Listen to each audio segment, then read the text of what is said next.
देखो रिकॉर्डिंग का मैसेज क्या स्क्रीन शेयर है?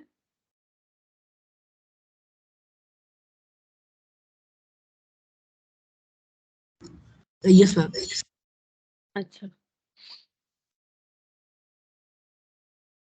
अच्छा, देखो हम लोग AS2 का क्वेश्चन काफी सारा कर लिए थे और कुछ ये क्वेश्चन जो है ये बाकी था, ये बता के फिर हम आज AS10 जो है वो स्टार्ट करेंगे, ठीक है। तो इलास्ट्रेशन 5 देखो यहाँ पर ना आंसर्स लिखा हुआ है, हम जस्ट एक बार समझा देते हैं। तो इसी तरह से मैंने बता दिया है इसका आंसर कैसे करना है। हमें पहले लिखना है कि कौन से एज के हिसाब से आंसर दे रहे हैं, फिर हम लोगों का यहाँ पर जो है कंडीशन क्या बता रखा है उसके हिसाब से हमारा कंक्लूजन क्या है, 3 पार्ट में हमें आंसर देना चाहिए। तो यहाँ पर बोला है फ्लो, ये एक्चुअली हाउ होगा। How do you deal with the following, बोल रहा है on 31 March 2012 the closing stock of Gaurav limited includes 10,000 unit costing 1 lakh, ठीक है। 1 लाख का इनके पास स्टॉक है, क्लोजिंग स्टॉक है 31 मार्च को, but the current market price as on that date was 9। But current market price चल रहा है 9 रुपीज, तो उसके हिसाब से 10,000 यूनिट का 90,000। हमें बोल रहा है कौन से में वैल्यू करना चाहिए, बताओ कौन से में वैल्यू होगा? 10 रुपीज में होगा कि 9 रुपीज करके वैल्यू होगा? वैल्यूएशन ऑफ स्टॉक कैसे होना चाहिए? पहला रूल्स क्या है, कॉस्ट और NRV whichever is lower. हाँ 90 में होगा कॉस्ट और NRV whichever is lower. पहले ये चेक करना पड़ता है ना कि कौन सा हमें किस चीज का, क्लोजिंग स्टॉक का नेचर क्या है। तो क्लोजिंग स्टॉक मेनली 3 नेचर का हो सकता है, एक हम लोग का क्या हो सकता है रॉ मटेरियल, दूसरा हम लोग का क्या हो सकता है WIP, तीसरा फिनिश गुड्स। ये क्या लग रहा है, ये क्या है? वैसे कुछ बोला नहीं है स्पेसिफिकली। तो यहाँ पर हम मुझे जितना लग रहा है कि इतना बोल रहा है कि closing stock of Gaurav limited मतलब फिनिश गुड्स यस मान यस। सकते हैं। हाँ, तो यहाँ पर कॉस्ट और NRV whichever is lower, यहाँ तो और कुछ कंडीशन दिया नहीं कि बहुत सारा डिटेल्स दिया हुआ है उसके हिसाब से हमें कैलकुलेट करना है, ऐसा कुछ भी नहीं है। तो कॉस्ट और NRV whichever is lower, तो कॉस्ट ये है और मार्केट ये वैल्यू है, मार्केट वैल्यू ही तो एनआरवी नेट रियलाइजेबल वैल्यू, तो 9, तो 90,000 पे वैल्यू होना चाहिए। ये देखो यहाँ पर लिखा हुआ है। तो कैसे लिखना है, according to AS two valuation of inventories, जैसे मैंने बोला था नाम लिखना पड़ता है, will be lower of cost and NRV in the present case the cost is इतना, प्रेजेंटली कॉस्ट इतना है, एनआरवी इतना आ रहा है 9 रुपीज करके, therefore the inventories will be valued at 90,000 that is net realisable value, क्योंकि कॉस्ट और NRV whichever is lower होता है। अब ऐसा ही आंसर जो है लिखना है तुम लोग को अपने हिसाब से, अपना लैंग्वेज यूज करके। इससे भी बेटर तरीके से हम लोग प्रेजेंट कर सकते हैं, ये एकदम शॉर्टकट में दिया हुआ है, तुम लोग थोड़ा सा इससे अच्छा लिख सकते हो कि AS2 के हिसाब से बोला जाता है कॉस्ट और NRV whichever is lower, तो यहाँ पर कॉस्ट और एनआरवी में जो एनआरवी है वो लोअर है तो एनआरवी पे वैल्यू करेंगे, ठीक है।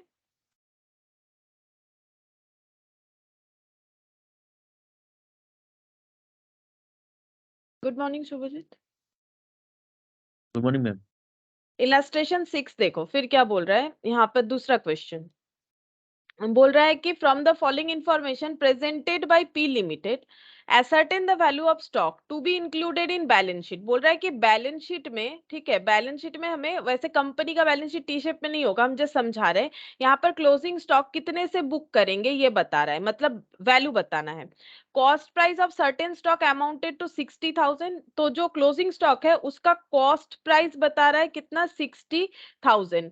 बीइंग ऑब्सोलेट, ऑब्सोलेट का मतलब हो जाता है टेक्नोलॉजिकल चेंजेस के वजह से जो स्टॉक का डेप्रिशिएट खुद ब खुद हो जाता है। एक तो डेप्रिसिएशन यूज के वजह से होता है, लेकिन अगर कुछ हमारा बैकडेटेड हमारे पास कुछ चीज है, मतलब टेक्नोलॉजिकली ये आज के डेट पे नहीं चलता है, तो वो खुद ब खुद एब्सोल्यूट हो जाता है, ऑब्सोलेट हो जाता है, ठीक है। ऑब्सोलेट बोलते हैं। It can be used for production purpose after incurring 10,000 for modification. हम लोग इसको कुछ और तरीके से यूज कर सकते हैं अगर इस पे 10,000 का और भी खर्चा करें, ठीक है। ये ऑलरेडी खरीदा, मतलब इसका अभी का वैल्यू कितना है, 60,000। अब ये प्रोड्यूस्ड किया हुआ किसी से परचेस किया हो, कॉस्ट हमारा इस पे इतना लग चुका है। ये नॉर्मली जिस पर्पस पे यूज होता था वैसे नहीं होगा, लेकिन किसी एक प्रोडक्शन पर्पस पे यूज कर सकते हैं मॉडिफिकेशन करने के बाद, क्योंकि इसमें टेक्नोलॉजिकल चेंजेस करना पड़ेगा, ऑब्सोल्यूट हो चुका है।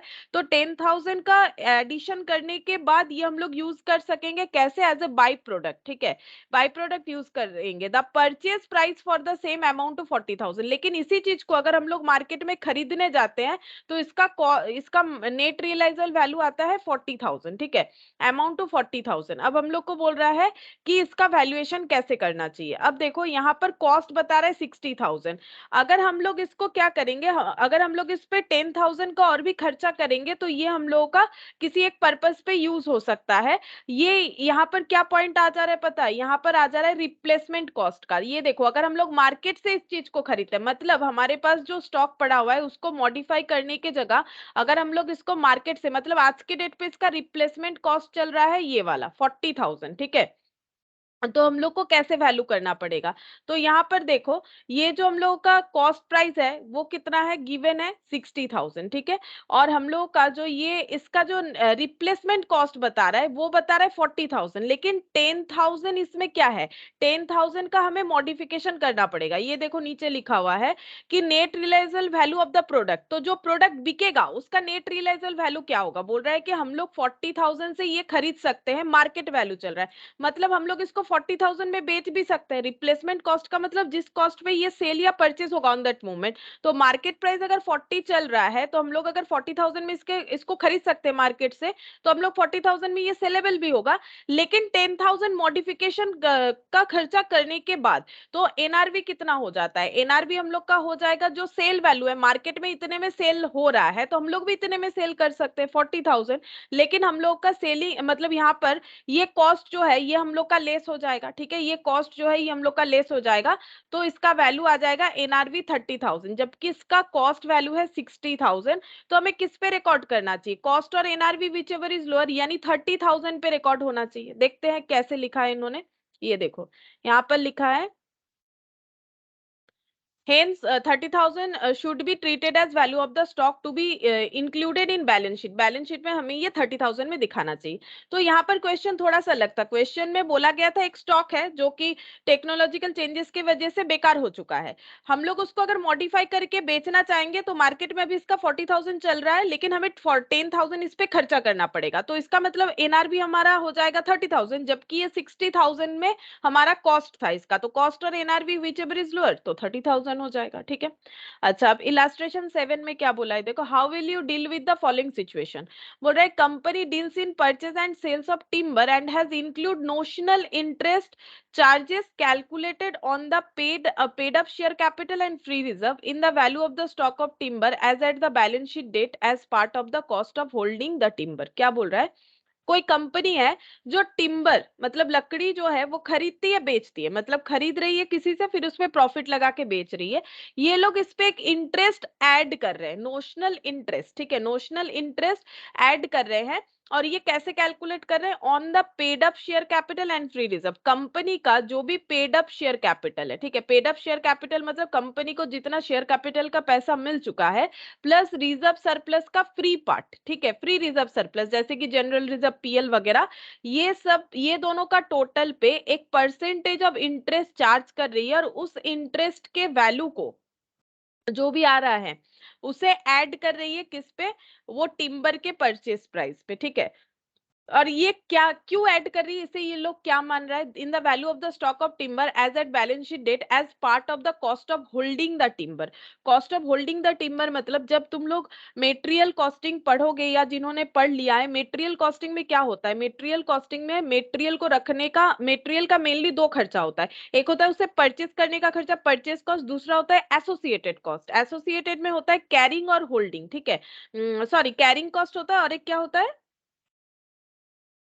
ऑर्डरिंग कॉस्ट, ठीक है। देखो कैरिंग कॉस्ट होता है और होता है ऑर्डरिंग कॉस्ट। कैरिंग कॉस्ट का मतलब उस रॉ मटेरियल को रखने का खर्चा, जैसे गोडाउन का रेंट हो गया, ठीक है, अगर हम लोगों ने गोडाउन रेंट इंटरेस्ट से भर रहे हैं तो वो इंटरेस्ट का खर्चा हो गया। या फिर हम लोग किसी स्टोर सॉरी किसी को मान लो हम लोगों ने जो है एज ए स्टोर कीपर, हाँ स्टोर कीपर भी हो सकता है वैसे रखा है, ठीक है, तो उसका खर्चा हो सकता है, उनका सैलरी हो सकता है। तो ये सारे चीज हो जाते हैं रॉ मटेरियल को रखने का, तो कैरिंग कॉस्ट यानी कि होल्डिंग कॉस्ट, ये लोग मान रहे हैं कि ये हम लोग का टिम्बर का होल्डिंग कॉस्ट है।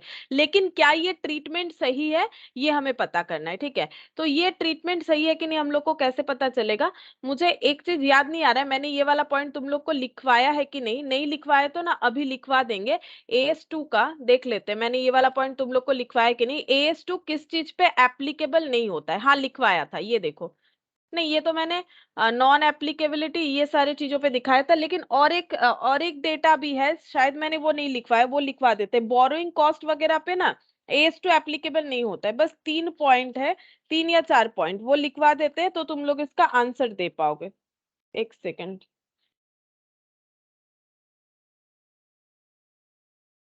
कहाँ कहाँ, हाँ चलो, कहाँ कहाँ नहीं होता है एप्लीकेबल ये लिखवा देते हैं। ये शायद मैंने नहीं लिखवाया था। The following are excluded from cost, ठीक है। कुछ कॉस्ट जो है वो हम लोग का क्लोजिंग स्टॉक के वैल्यूएशन में नहीं आएगा, ठीक है। जैसे कि storage cost, second abnormal loss, third selling and distribution overhead, fourth administration expenses, five borrowing cost,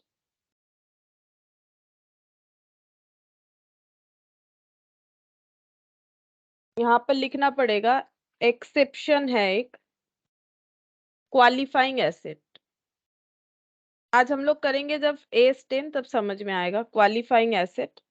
और 6th नंबर है फॉरेन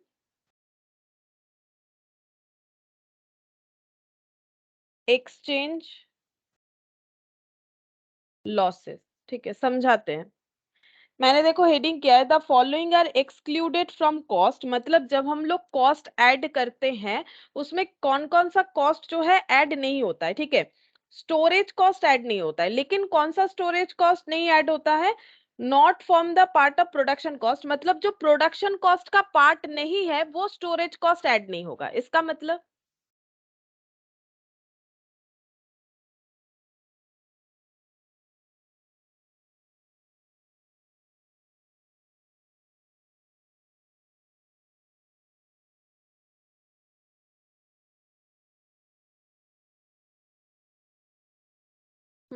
देखो स्टोरेज कॉस्ट का मतलब जो, जैसे मान लो कि स्टोरेज कॉस्ट क्या है, प्रोसेसिंग का मिडिल में लग रहा है। मान लो हम लोग जो प्रोडक्शन कर रहे हैं वहां पर प्रोसेस 1 है, उसके बाद प्रोसेस 2 होने वाला है, और इन द मीन टाइम जो भी हमारा आउटपुट आ रहा है उसे हमें कहीं स्टोर करना है, ठीक है।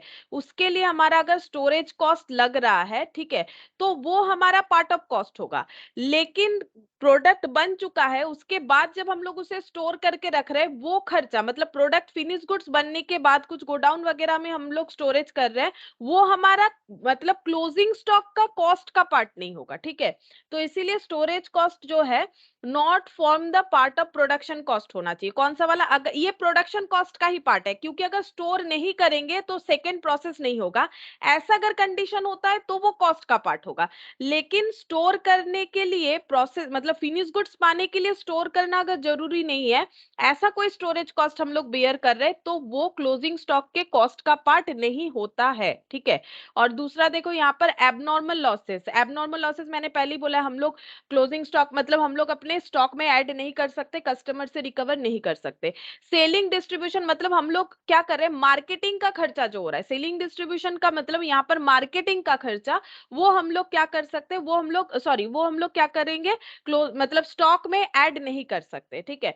एडमिनिस्ट्रेशन का खर्चा वो भी हम लोग डायरेक्टली स्टॉक में ऐड नहीं कर सकते, बोरिंग कॉस्ट वगैरह भी नहीं कर सकते। एक एक चीज हम लोग देखेंगे, अलग अलग क्वेश्चन से हमारा सॉल्व हो जाएगा। यहाँ पर जो आया है इंटरेस्ट का पार्ट, ठीक है, तो बोरिंग कॉस्ट मतलब इंटरेस्ट का बात होता है, तो इंटरेस्ट कभी भी क्लोजिंग स्टॉक में मतलब स्टॉक में ऐड नहीं होगा। तो इसीलिए यहाँ पर ये लोग जो ट्रीटमेंट कर रहे हैं कि हम लोग एक इंटरेस्ट चार्ज करके अपना स्टॉक का वैल्यू बढ़ा देंगे ये बोल के कि ये हमारा होल्डिंग कॉस्ट है, ऐसा नहीं चलेगा। ये देखो पैरा 12 में ये बात बोला गया था, para 12 of AS2 valuation of inventories, मतलब AS2 का ही बात हो रहा है। Interest and other borrowing cost are usually considered as not relating to bringing the inventory to their present location and condition, ठीक है। तो प्रेजेंट लोकेशन या कंडीशन तक पहुंचाने तक का खर्चा ही हमें लेना पड़ता है, स्टॉक का कॉस्ट, ठीक है।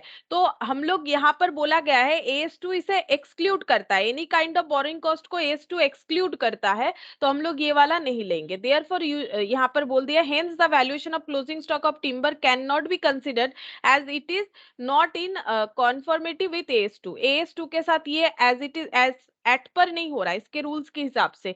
तो AS2 में अगर हम लोग चल रहे हैं और हम लोग को पूछा गया है कि बोरिंग कॉस्ट ऐड होना चाहिए कि नहीं होना चाहिए, तो बोरिंग कॉस्ट कभी ऐड नहीं होगा स्टॉक के वैल्यूएशन को कैलकुलेट करते हुए, ठीक है। तो यहाँ पर ट्रीटमेंट हमें बोलना पड़ेगा कि AS2 क्योंकि किसी भी तरह का बोरिंग कॉस्ट को एक्सक्लूड करता है, इसीलिए यहाँ पर ये ट्रीटमेंट गलत हो रहा है, ठीक है। अच्छा, इसके बाद ये वाला 8 इलास्ट्रेशन 8 एक्स्ट्रा आ चुका है, ये क्वेश्चन हम लोग लास्ट दिन कर चुके थे, ठीक है। फिर भी देख लो, यहाँ पर कुछ नहीं, सिंपल है। ये है आइटम बाय आइटम हम लोग इसे आइडेंटिफाई कर पा रहे, कॉस्ट और NRV which ever is lower. यहाँ 28, 32 और 16, ये देखो ये हो जाएगा और इसको टोटल कर लेना है। लेकिन हम लोग टोटल के हिसाब से चेक करके नहीं बोल सकते, सेम ऐसा वाला क्वेश्चन ही हम लोगों ने किया था, तो ये हम नहीं बता रहे। नेक्स्ट देखो यहाँ पर 9, Z company limited purchase goods at cost of 40 lakh, ये वाला भी किया हुआ था, ठीक है। ये दो मेरा एक्स्ट्रा आ गया, ये सेम क्वेश्चन हम लोग कर चुके हैं लास्ट दिन, ठीक है। वहां पर शायद जेड कंपनी की जगह कुछ और है, बाकी डेटा एज इट इज है, ये हम चेक कर चुके हैं। अब हम लोग 10th नंबर में जाते हैं, देखो इसमें क्या बोल रहा है। How would you deal with the following in the annual accounts of a company for the year 31st March 2013?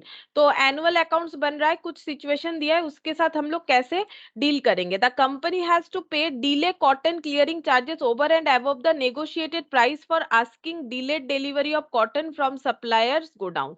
क्या बोल रहा है कि एक कंपनी है, ठीक है, वो क्या करती है, अपने सप्लायर से जो प्रोडक्ट लेती है, यानी यहाँ पर कुछ ये एक नाम दिया है कॉटन क्लियरिंग चार्जेस, ठीक है, ये एक नाम दे दिया है क्लियरिंग चार्जेस। मतलब क्या कर रही है, सप्लायर से प्रोडक्ट खरीद रही है, लेकिन अपने अपने गोडाउन में लेके नहीं आ रही है, सप्लायर को बोल रही है आप रखिए, मेरे पास जगह नहीं है, हम कुछ दिन बाद लेके जाएंगे। तो सप्लायर क्या बोलेगा, आपका प्रोडक्ट अगर मेरे पास रहेगा तो मेरा लॉस है, क्योंकि हम ज्यादा प्रोडक्ट खरीद नहीं पाएंगे, दूसरे का प्रोडक्ट को मतलब कोई और रखना चाहे तो नहीं रख पाएंगे, ठीक है। अगर सभी कोई परचेजर बोलेगा कि मेरा चीज रख लो, हम कुछ दिन बाद लेके जाएंगे, तब तो सप्लायर अपना खरीद के रखेगा कहाँ, उसके लिए तो ये मतलब उसका स्पेस ब्लॉक हो जाएगा, ठीक है। बात ये है कि उसका स्पेस ब्लॉक हो जाएगा।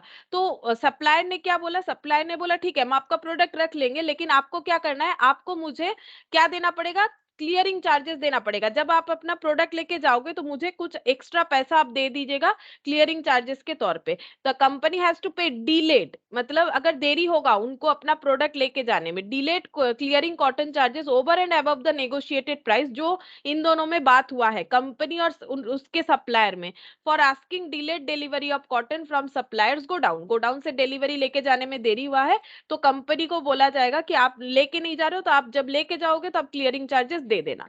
Up to 11 12 the company has regularly include such charges in the valuation of closing stock. और ये कंपनी जो डिलेड कॉटन चार्जेस पे कर रही है अपने सप्लायर को, वो चार्ज ऐड कर रही है अपने क्लोजिंग स्टॉक में।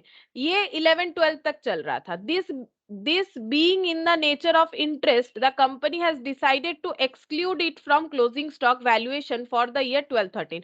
अब कंपनी सोच रही है ये मैंने ठीक नहीं किया, मैंने ये कॉस्ट क्या कर दिया, क्योंकि मेरे पास स्पेस नहीं था, मैंने सप्लायर के पास रखा तो उसने मेरे से चार्ज ले लिया, मैंने इसको ऐड कर दिया क्लोजिंग स्टॉक में। मान लो इनका क्लोजिंग स्टॉक था 1 लाख का, ठीक है। अब जब ये क्लोजिंग स्टॉक को क्लियर करवाने सप्लायर के पास गए, सप्लायर बोले मुझे 5,000 दे दो क्योंकि तुमने इतना दिन मेरा स्पेस ब्लॉक रखा, ठीक है। तो 1,05,000 ये बोल रहे हैं मेरा क्लोजिंग स्टॉक का कॉस्ट हम इतना दिखाएंगे, इन्होंने ऐड कर दिया इस 5,000 को, कहां पर ऐड कर दिया, अपने स्टॉक के वैल्यू में।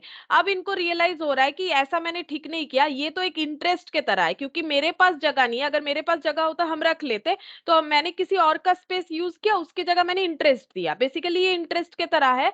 तो इन्होंने सोचा कि ये क्लोजिंग स्टॉक में अभी नहीं दिखाएंगे 12-13 से, और ये कहां पर चार्ज करेंगे, बोल रहे this would result into decrease in profit. और इन्होंने जो ट्रीटमेंट किया उससे इनका प्रॉफिट 7.60 पे आ गया, ठीक है, डिक्रीज होके। मतलब इन्होंने पीएल में चार्ज किया होगा, इंटरेस्ट सोचा है तो पीएल में चार्ज किया होगा 5,000, मेरा एग्जाम्पल है 5,000, ठीक है। तो ये इस तरह से इन्होंने ट्रीटमेंट किया। अब हमें बोल रहा है कि ये ये दोनों ट्रीटमेंट, क्योंकि बोला how do you deal with the annual accounts of 31 मार्च 2013, तो क्या इन्होंने सही किया और कौन से ईयर में सही किया, 11-12 में सही किया या फिर 12-13 में सही किया, ये पूछ रहा है। तो पहले का ट्रीटमेंट सही था कि अभी का ट्रीटमेंट सही है, ये बताना है। तो पहला बात है, हम लोग किसी भी तरह के क्लोजिंग स्टॉक में इंटरेस्ट वगैरह को ऐड करके कभी भी अपना स्टॉक का वैल्यू नहीं बढ़ा सकते। अभी अभी मैंने लिख के दिखाया, बोरोइंग कॉस्ट वगैरह किसी तरह का ऐड नहीं होता है। तो इन्होंने पहले तो ट्रीटमेंट गलत किया था, क्योंकि इनका ये जो प्रॉब्लम है, ये कस्टमर से रिकवर करने के लिए अपना स्टॉक का वैल्यू नहीं बढ़ा सकते, मार्केट में ये टिक नहीं पाएंगे, ठीक है। और दूसरा बात है कि इन्होंने सोचा ये मेरा खर्चा है, हाँ ये ठीक है, इन्होंने सोचा जो मेरा खर्चा है, इंटरेस्ट है, ऑब्वियसली ये खर्चा है। अगर ये खुद का भी गोडाउन ले लेते तो ये रेंट खर्चा ही दिखता और इससे इनका प्रॉफिट कम होता। तो पहला ट्रीटमेंट गलत है। दूसरे जो इन्होंने ट्रीटमेंट किया है 12-13 का, ये सही है। क्या बोल रहा है, as per para 12 as to valuation of inventories, interest and other borrowing costs are usually considered as not relating to bringing the inventory to their present location and condition, are therefore usually not included in the cost of inventory। किसी भी तरह का interest या borrowing cost को नहीं माना जाएगा। Other cost का मतलब क्या होता है, गुड्स को अपने लोकेशन तक पहुंचाने का खर्चा। तो लोकेशन तक पहुंचाने के लिए ये पहले मान रहे थे कि मुझे इंटरेस्ट देना पड़ रहा है जब तक मेरे गोडाउन में आके नहीं पहुंच रहा है। हम लोगों ने तो यही पढ़ा था ना, फैक्ट्री में नहीं आके पहुंच रहा है उसके पहले जितना खर्चा है वो ऐड होना चाहिए, लेकिन किसी तरह का इंटरेस्ट या बोरिंग कॉस्ट ऐड नहीं होगा। उसको हम लोग नहीं मानते हैं कि वो ऐसा कॉस्ट है जो स्टॉक को प्रेजेंट लोकेशन या कंडीशन में लाने तक के लिए हो रहा है, ठीक है। क्योंकि AS2 ने मना किया है, यहाँ पर अभी मैंने बोला एक्सक्लूडेड होगा। कॉस्ट, देखो कॉस्ट का मतलब हम लोग का क्या था, फैक्ट्री प्रीमाइसेस तक लाने का खर्चा था। लेकिन यहां पर भी देखो ना, फैक्ट्री प्रीमाइसेस में पहले पहुंचने के पहले का ही खर्चा है ये 5,000, लेकिन ये कॉस्ट ऐड नहीं होगा क्योंकि बोरिंग कॉस्ट जो है वो AS16 में डील होता है, वो यहाँ पर नहीं आता है। किसी तरह का इंटरेस्ट या बोरिंग कॉस्ट हम लोग ऐड नहीं कर पाएंगे। और लॉजिकल है, अगर ऐड कर देंगे तो हमारा जो स्टॉक है वो वैल्यू बढ़ जाएगा मार्केट में। अगर बाकी लोगों को स्टोर नहीं करना पड़ रहा है अपने सप्लायर के पास, तो उनका स्टॉक तो कम वैल्यू का रहेगा, तो हम लोग कैसे बेच पाएंगे। तो इस तरह का कोई भी कॉस्ट हम लोग नहीं ऐड कर सकते हैं, ठीक है। तो thus it becomes quite clear that delayed cotton clearing charges which were treated in the nature of interest must not be included while valuing the stock। Include नहीं होना चाहिए, ठीक है। तो ये बोल रहा है, यही चीज बोल रहा है। तो इसके हिसाब से हम लोग जब जो भी अकाउंट ट्रीटमेंट इतना दिन कर रहे थे वो गलत है। फिर उसके बाद क्या बोल रहा है, यहाँ पर देखो, but from 11-12 the company decided to change the earlier view. पहले का जो इनका ट्रीटमेंट था वो चेंज करना चाह रहे। They decide to exclude the same from the valuation of closing stock which is no doubt in compliance with AS2। तो इन्होंने जो डिसीजन लिया है वो AS2 के साथ एक्ट पर है। अब as a result of the change in accounting policy, क्योंकि हमें डिस्क्लोज करना पड़ता है ना कि चेंज किए तो क्या फर्क पड़ा, तो वही बोल रहा है। Valuation of stock, the profit was reduced by 7,60,000 which must be disclosed in financial statement as per AS1 as notes to accounts। हमें इसको डिस्क्लोज करके दिखाना चाहिए कि हमारा पहले ये पॉलिसी था, अभी ये पॉलिसी चेंज हुआ और उसके वजह से इंपैक्ट ये हो रहा है कि 7,60,000 का प्रॉफिट हम लोग का रिड्यूस्ड हुआ है, मतलब रिड्यूस्ड होके 7,60,000 हुआ है, जैसा क्वेश्चन हमें बोल रहा है। अच्छा अब देखो यहाँ पर बोल रहा है सोनार भंडार deals in gold sorry old colour TVs, it has 4 TVs, ठीक है, ओनिडा, फिलिप्स, EC, सोनी। और यहाँ पर बोल रहा है you are asked to compute the value of the stock to be included in balance sheet. Balance sheet में स्टॉक का वैल्यू क्या दिखना चाहिए ये हमें पूछा गया है। कॉस्ट प्राइस बता रहा है, क्या क्या बताया देखो, cost price, expenses incurred to bring into saleable condition और नेट रियलाइजेबल वैल्यू ये बता रहा है। तो कॉस्ट कितना हो जाएगा 13,000, यहाँ पर कॉस्ट कितना हो गया 22,000, यहाँ पर हो जाएगा 40,000, क्योंकि स्टॉक को अपने सेलेबल कंडीशन में ले जाने तक का सारा खर्चा ऐड होता है, ये 50,000 ही है और ये टोटल दे रखा है। नेट रियलाइजेबल वैल्यू तो कॉस्ट और NRV which ever is lower, तो 13,000 होगा, ये दोनों में 22,000 होगा, ये दोनों में 36,000 होगा, ये दोनों में चेक करो 50,000 होगा। तो बैलेंस शीट में इस तरह से इंक्लूड होगा। देखते हैं, देखो कैसे किया हुआ है। ये देखो पहले आंसर चेक करते हैं, मेरे हिसाब से जितना आया यहाँ पर आ रहा है इनका। अच्छा ये फिर से कुछ दिया है क्या, ओ अच्छा ये मेरा शायद 2 बार यहाँ पर आ गया क्वेश्चन, चलो कोई बात नहीं, यहाँ से देख ले। ये देखो आंसर देख लेते हैं, ये देखो 13 मैंने अभी बोला, ये देखो 13 होगा, 22 होगा, 36 और 50। कॉस्ट और NRB which ever is lower, उसी तरह से कैलकुलेट करना है, लेकिन लिखने का तरीका एक बार दिखा देते। देखो कैसे लिखा है सोल्यूशन बोल के, एज पर पैरा 5 अगर नहीं भी याद रहता है, एस 2 काफी है लिखना। S 2 valuation of inventories, inventory should be valued at the lower of the cost और NRV value on an item by item basis. ठीक है, तो आइटम बाय आइटम बेसिस हम लोगों ने चेक किया, फिर ऐड करना पड़ेगा। इंडिविजुअली ऐड करने से 1,21,000, तो हम लोग को वैल्यूएशन करना पड़ेगा 1,21,000 में। तो ये लास्ट दिन जैसा ही क्वेश्चन था, बस यहाँ पर टीवी का एग्जाम्पल दिया है। अच्छा, अब इलास्ट्रेशन 12 देखो क्या बोल रहा है। The following particulars are presented by M limited, computed the value of the stock as per AS2। Stock held by M limited, cost price इतना बता रहा है, नेट रियलाइजेबल वैल्यू इतना बता रहा है, डिटेल्स बता दिया है कि ये कैसे बना है, कॉटन, वुलन, सिंथेटिक। ठीक है, और इसका नेट रियलाइजेबल वैल्यू भी बता दिया है। तो आइटम अगर हम लोग ये देखो, ये टोटल में बता रहा है, टोटल में एनआरवी और कॉस्ट प्राइस, और हमें इंडिविजुअल भी बता दिया है। तो अगर हम लोग individually item by item identify कर सकते हैं, तो हम लोग item by item he identify करेंगे। तो कॉटन का हमारा हो जाएगा कॉस्ट और NRV whichever is lower, तो एनआरवी, कॉस्ट और NRV whichever is lower, तो यहाँ पर कॉस्ट आ रहा है, कॉस्ट और NRV whichever is lower, तो यहाँ पर कॉस्ट आ रहा है। अब ये सारी चीजों का टोटल करेंगे, जितना वैल्यू आएगा वही हम लोग का वैल्यूएशन ऑफ क्लोजिंग स्टॉक होगा। तो ये देखो 4960 3450 1500, तो 9910। ठीक है, एज पर AS2 यही पूछा था, तो बस ये पढ़ के तुम लोग को लिखना है और कुछ नहीं। अच्छा, अब देखो 13 नंबर पे फिर ऐसा ही एक क्वेश्चन आ रहा है। मैम द ये टोटल, पीडीएफ सेंड कर दीजिए। हाँ क्या बोल रहे हो? ये पीडीएफ सेंड कर दीजिए। हाँ करेंगे। The total stock of A Limited as on 31st March 13, 5 lakh, of which stock amounting 31,000 were not ascertained as per AS2. Compute the value of the said stock as per AS2 for inclusion in financial statement as on dated. ठीक है, हमें क्या करना है, ये valuation करके बताना है कितना होगा। ठीक है, तो देखो क्या क्या दे रखा है। कॉस्ट ऑफ मेटेरियल PST, 3 तरह का मेटेरियल है, इसका cost, production expenses, selling distribution expenses, estimated selling price, ये बता रखा है। ठीक है, आगे देखते हैं। अच्छा, यहाँ पर ही हमें आंसर करने बोला है। यहाँ पर देखो एक बार पढ़ लेते हैं, स्टार्टिंग में क्या बोला है। बोल रहा है कि compute the value of the said stock, ये इसका वैल्यू करना है AS2 के हिसाब से। तो कॉस्ट और NRV whichever is lower, तो ये एनआरवी है। ठीक है, कॉस्ट निकालो, तो कॉस्ट कैसे निकालेंगे, ये हो गया मेटेरियल का कॉस्ट प्लस प्रोडक्शन एक्सपेंसेस, मतलब ये दोनों मिला के हो जाएगा हम लोग का 12,000, यहाँ पर 5,000, ये दोनों मिला के 15,000। और कॉस्ट एनआरवी कैसे होगा, एनआरवी, ये एनआरवी कैसे आता है, ये हो गया सेलिंग प्राइस, माइनस करना पड़ेगा सेलिंग डिस्ट्रीब्यूशन एक्सपेंसेस, तो ये 15 और 1,000 लेस करके 14,000, ये दोनों में डिफरेंस 4,000, ये दोनों में डिफरेंस 16 होगा शायद, हाँ 16,000। तो कॉस्ट और NRV whichever is lower, तो पहला वाला 12,000, ये दोनों में 4,000, और ये दोनों में हो जाएगा 15,000। ठीक है, अब इसका टोटल करने से जितना आएगा उतना हमारा वैल्यू होना चाहिए। देख लेते हैं, 12, 4 और 15, ये देखो वही किया हुआ है, 12, 4 और 15। नेट रियलाइजेबल वैल्यू निकाला गया है, और यहाँ पर वैल्यूएशन ऑफ स्टॉक किया गया है, कॉस्ट और एनआरवी कैलकुलेट करके विच एवर इज लोअर। तो मैंने तो बता दिया कैसे करके होगा, बस तुम लोग को इस तरह से प्रेजेंटेशन करना है, जब लिखोगे इस तरह से प्रेजेंटेशन के साथ लिखना पड़ेगा। अच्छा, इलास्ट्रेशन 14, ये देखो, X limited presented the following particular as on 31st March 2013, compute the value of the stock as on 31st March 2013। यहाँ पर कॉस्ट ऑफ मटेरियल बता रहा है, देखो 12 रुपीज। ठीक है, कॉस्ट ऑफ मटेरियल 12 ईच है।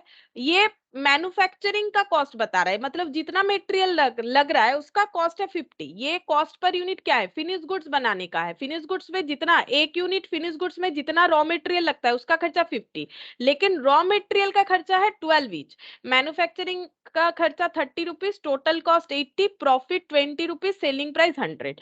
31st March 13 selling price has gone down suddenly from 100 to 70, ये सेलिंग प्राइस हो चुका है अभी 70। ठीक है, price of raw material has also gone down by 8, तो ये जो 12 रुपीज था ये वाला नहीं, ये तो जितना लग रहा है उसके हिसाब से 50 आ रहा है। ये जो 12 रुपीज था ये 8 रुपीज हो चुका है। X Limited had in stock 6,000 unit of material which has bought as per the above rate on the same date. अच्छा, अब इनके पास ये जो रॉ मटेरियल है ये 6,000 यूनिट पड़ा हुआ है, ठीक है। अब हमें पूछा जा रहा है इसका वैल्यूएशन कैसे करेंगे। तो हमारे पास जो रूल्स है वो कैसा है, अगर हम लोग रॉ मटेरियल से फिनिश गुड्स बना रहे हैं तो हमें ये चेक करना चाहिए कि हम लोगों का फिनिश गुड्स जो है वो कितना हो रहा है, ठीक है। मतलब फिनिश गुड्स का जो हम लोगों का सेलिंग प्राइस है वो कितना है। सेलिंग प्राइस आ रहा है 70। क्या सेलिंग प्राइस से हमारा कवर हो जाता है मेटेरियल का कॉस्ट, पहले हमें वो चेक करना चाहिए। तो यहाँ पर देखो क्या बोल रहा है, अकॉर्डिंग टू पैरा 24, छोड़ो एस 2 ही देखो, AS 2 when there has been a decline in the price of material and it is estimated that the cost of finished product will exceed net realisable value.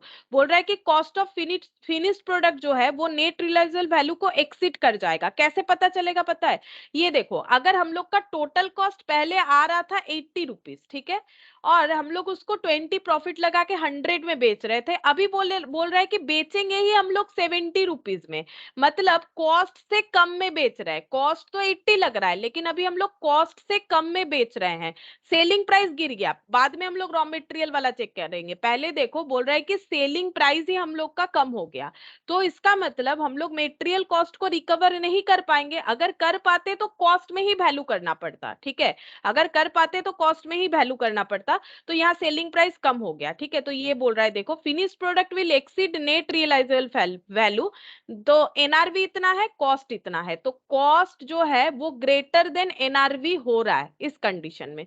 The material are written down to net realisable value, तो material को भी हमें NRV value पे लाना पड़ेगा। In such circumstances the replacement cost of the material may be the best available measure of their net realisable value. In this case, the cost of 80 exceeds the net realizable value, that is selling price of 70, जो मैंने यहाँ दिखाया, ठीक है। As the price of raw material had gone down from 12 to 8, अब raw material वाला देखो ये 12 से हो चुका है 8, so inventories should be valued at 70 each। Inventories का वैल्यू मतलब फिनिश गुड्स का इन्वेंट्रीज का वैल्यू बोल रहा है, क्योंकि एक्स लिमिटेड के पास जो 6,000 यूनिट है वो उसका वैल्यू करने बोल रहा है 70 each, and as such the total value of the stock would be इतना। तो 6,000 यूनिट का वैल्यू हमें कैसे करना पड़ेगा, 6,000 यूनिट का वैल्यू हम लोग करेंगे 70 रुपीज करके, ठीक है। मतलब ये देखो कॉस्ट और NRV whichever is lower, तो हमें एनआरवी में करना पड़ेगा 70 रुपीज में हमें इसका वैल्यू करना पड़ेगा, ठीक है। तो रिप्लेसमेंट कॉस्ट में करेंगे तो यहाँ पर वही चीज बता रहा है कि अगर रॉ मटेरियल का कॉस्ट भी इतना कम हो जा रहा है कि वो देखो, पहला बात है कि हम लोग का कॉस्ट ही कम हो गया एनआरबी से, तो वैसे ही एनआरबी पे वैल्यू होना चाहिए, ठीक है। और यहाँ पर रॉ मटेरियल का कॉस्ट भी जो हम लोग का कम हो गया, ये देखो इस पे बता रहा था यहाँ पर ये देखो in such circumstances the replacement cost of the raw material, replacement cost मतलब अभी मार्केट में जो प्राइस चल रहा है, तो रिप्लेसमेंट कॉस्ट में रॉ मटेरियल को वैल्यू करेंगे, और 6,000 यूनिट का जो स्टॉक पड़ा हुआ है फिनिश गुड्स को उसका हमें वैल्यू करना है कॉस्ट और NRV whichever is lower, यानी 70 रुपीज पे करना पड़ेगा। अच्छा अब देखो 15 number, raw material were purchased at 100 per kilo, prices of raw material are in the are on the decline, the finish goods in which raw material is incorporated is expected to be sold below cost, 10,000 kg of raw material is on stock, replacement cost 80। अच्छा ये वाला भी ना देखो repeat हुआ है, तो ये क्वेश्चन जो है थोड़ा सा डेटा अलग है, लेकिन लास्ट दिन हम लोगों ने जो क्वेश्चन लास्ट वाला किया था, ठीक है, ये देखो हम लोगों ने जो क्वेश्चन लास्ट किया था वही वाला क्वेश्चन का 3 पार्ट, यहाँ पर भी वही दे रखा है, बस यहाँ पर वैल्यूज अलग अलग दे रखे हैं, ठीक है। यहाँ पर ये 10,000 100 पर किलो इस तरह से दे रखा है, तो लिखा हुआ है, तुम लोग इसको पढ़ के देखोगे, लास्ट दिन वाले क्वेश्चन के साथ देखोगे तो समझ में आ जाएगा, यही लास्ट है, इसको हम ऑन नहीं करवा रहे। अगर किसी को भी कोई डाउट रहेगा तो मुझे नेक्स्ट क्लास में पूछ लो, ठीक है। अभी हम लोग एस 10 जो है वो स्टार्ट करते हैं, ठीक है। अभी देखो एस 10 स्टार्ट करते हैं, एस 10, ठीक है। एस 10 किस चीज के लिए है, पीपीई, पीपीई का मतलब प्रॉपर्टी प्लांट और इक्विपमेंट, ठीक है। प्रॉपर्टी प्लांट इक्विपमेंट, पहले इस एस का नाम था एस फॉर फिक्स्ड एसेट, ठीक है। इसमें मॉडिफिकेशन हुआ है, वैसे बहुत पहले ही मॉडिफिकेशन हुआ है, यहाँ पर लिख देते हैं एस 10, इसका नाम है प्रॉपर्टी प्लांट और इक्विपमेंट। देखो ये एस पहले था एस फॉर फिक्स्ड एसेट, इसमें क्या मॉडिफिकेशन आया पता है, ये एस था पहले फॉर फिक्स्ड एसेट, ठीक है। अब फिक्स्ड एसेट में क्या होता है, अगर कोई फिक्स्ड एसेट के बारे में बताता है तो एस 10 एप्लीकेबल होता था, अभी नहीं होता है, ठीक है। एस 10 एप्लीकेबल होता था, अभी नहीं होता है। और एस 10 फिक्स्ड एसेट का मतलब क्या होता था पता है, फिक्स्ड एसेट का मतलब अभी भी वही होता है, टेंजिबल और इंटेंजिबल, ठीक है। लेकिन इंटेंजिबल के लिए पहले से ही एक एस बना हुआ है एस 26, ठीक है। इंटेंजिबल के लिए पहले से ही एक एस बना हुआ है एस 26, इसीलिए इसमें मॉडिफिकेशन लाया गया कि ये जो है ये कंसेप्ट ही गलत हो जा रहा है। अगर फिक्स्ड एसेट के लिए एस 10 है तो वहां इंटेंजिबल भी आना चाहिए, जबकि इंटेंजिबल के लिए अगर एस 26 बना हुआ है तो फिर वो एस 10 में कैसे कवर होगा। इसीलिए ये सोचा गया कि हम लोग ऐसा एक एस बनाएंगे जो सिर्फ टेंजिबल फिक्स्ड एसेट का बात करें, ठीक है, जो टेंजिबल फिक्स्ड एसेट का बात करें, इसीलिए एस 10 को मॉडिफाई करके नाम रखा गया है एस 10 प्रॉपर्टी प्लांट इक्विपमेंट, ठीक है। अब प्रॉपर्टी प्लांट इक्विपमेंट का मतलब हो जाएगा फिक्स्ड टेंजिबल एसेट, यहां पर इसका मतलब हो जाता है फिक्स्ड टेंजिबल एसेट, ठीक है। अच्छा, और एक एस था एस 6 बोल के, जो डेप्रिसिएशन के बारे में बताता था, ठीक है। फिक्स्ड एसेट का डेप्रिसिएशन कैसे चार्ज होगा इसके बारे में बताता था, ये सब पहले होता था, ठीक है। ये फिक्स्ड एसेट फॉर डेप्रिसिएशन के बारे में बताता था, लेकिन यहाँ पर भी वही प्रॉब्लम, फिक्स्ड एसेट तो दो तरह का होता है, टेंजिबल इंटेंजिबल। अब इंटेंजिबल वाले के बारे में अगर एस 26 में बता रहा है, फिर ये फिक्स्ड एसेट नाम तो ठीक नहीं हो रहा है। इसीलिए यहाँ पर एस 10 में फिक्स्ड टेंजिबल एसेट का सारे चीजों को कवर किया गया, मतलब फिक्स टेंजिबल एसेट का डेप्रिसिएशन और उसका सारा ट्रीटमेंट एस 10 में कवर किया गया, एस 10 में फिक्स टेंजिबल का, और एस 26 में फिक्स्ड इंटेंजिबल का कवर किया गया। तो जो मिक्स्ड अप था उसे चेंज कर दिया गया, ठीक है। तो ये जो है ये मॉडिफिकेशन एस 10 में किया गया है। अच्छा, अब देखो यहाँ पर हम लोग सबसे पहले पढ़ेंगे meaning of S 10। Meaning of S 10, ठीक है। तो क्योंकि ये फिक्स्ड एसेट के बारे में बता रहा है तो एस 10 में फिक्स्ड एसेट का मतलब हम लोग को पता है, फिक्स्ड एसेट का मतलब ऐसा एसेट जिसको हम लोग more than one accounting year use करेंगे, ठीक है, पहला बात है। दूसरा, ये हम लोगों को क्या देगा, फ्यूचर में इकोनॉमिक बेनिफिट देगा, ठीक है, फ्यूचर में इकोनॉमिक बेनिफिट देगा, प्रोडक्शन या सर्विस के लिए हम लोग यूज करेंगे। तो यहाँ पर लिखते हैं मीनिंग हो जाएगा टेंजिबल आइटम्स, यहाँ पर लिखते हैं पीपीई मीन्स, ठीक है, ऐसे लिखते हैं।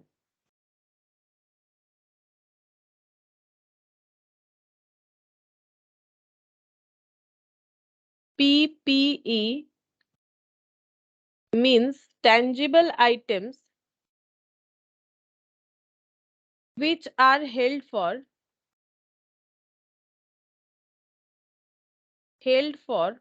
or used in the production or supply of services for rental to other rental to others or for administrative purpose।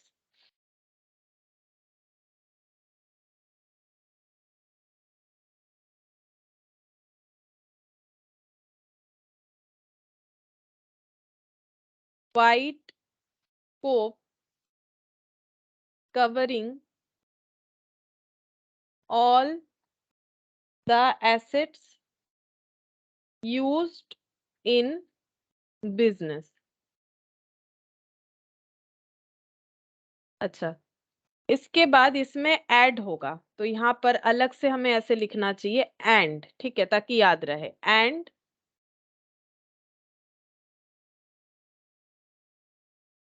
which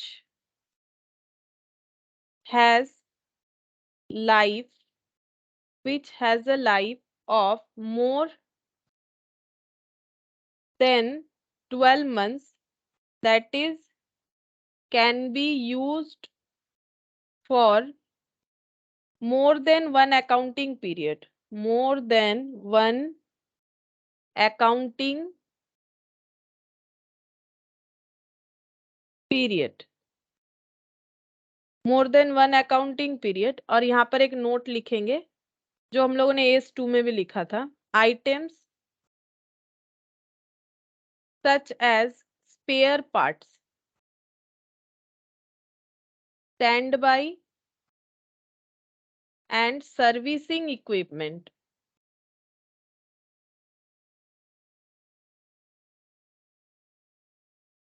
are treated as PPE if meet the definition above, otherwise inventory.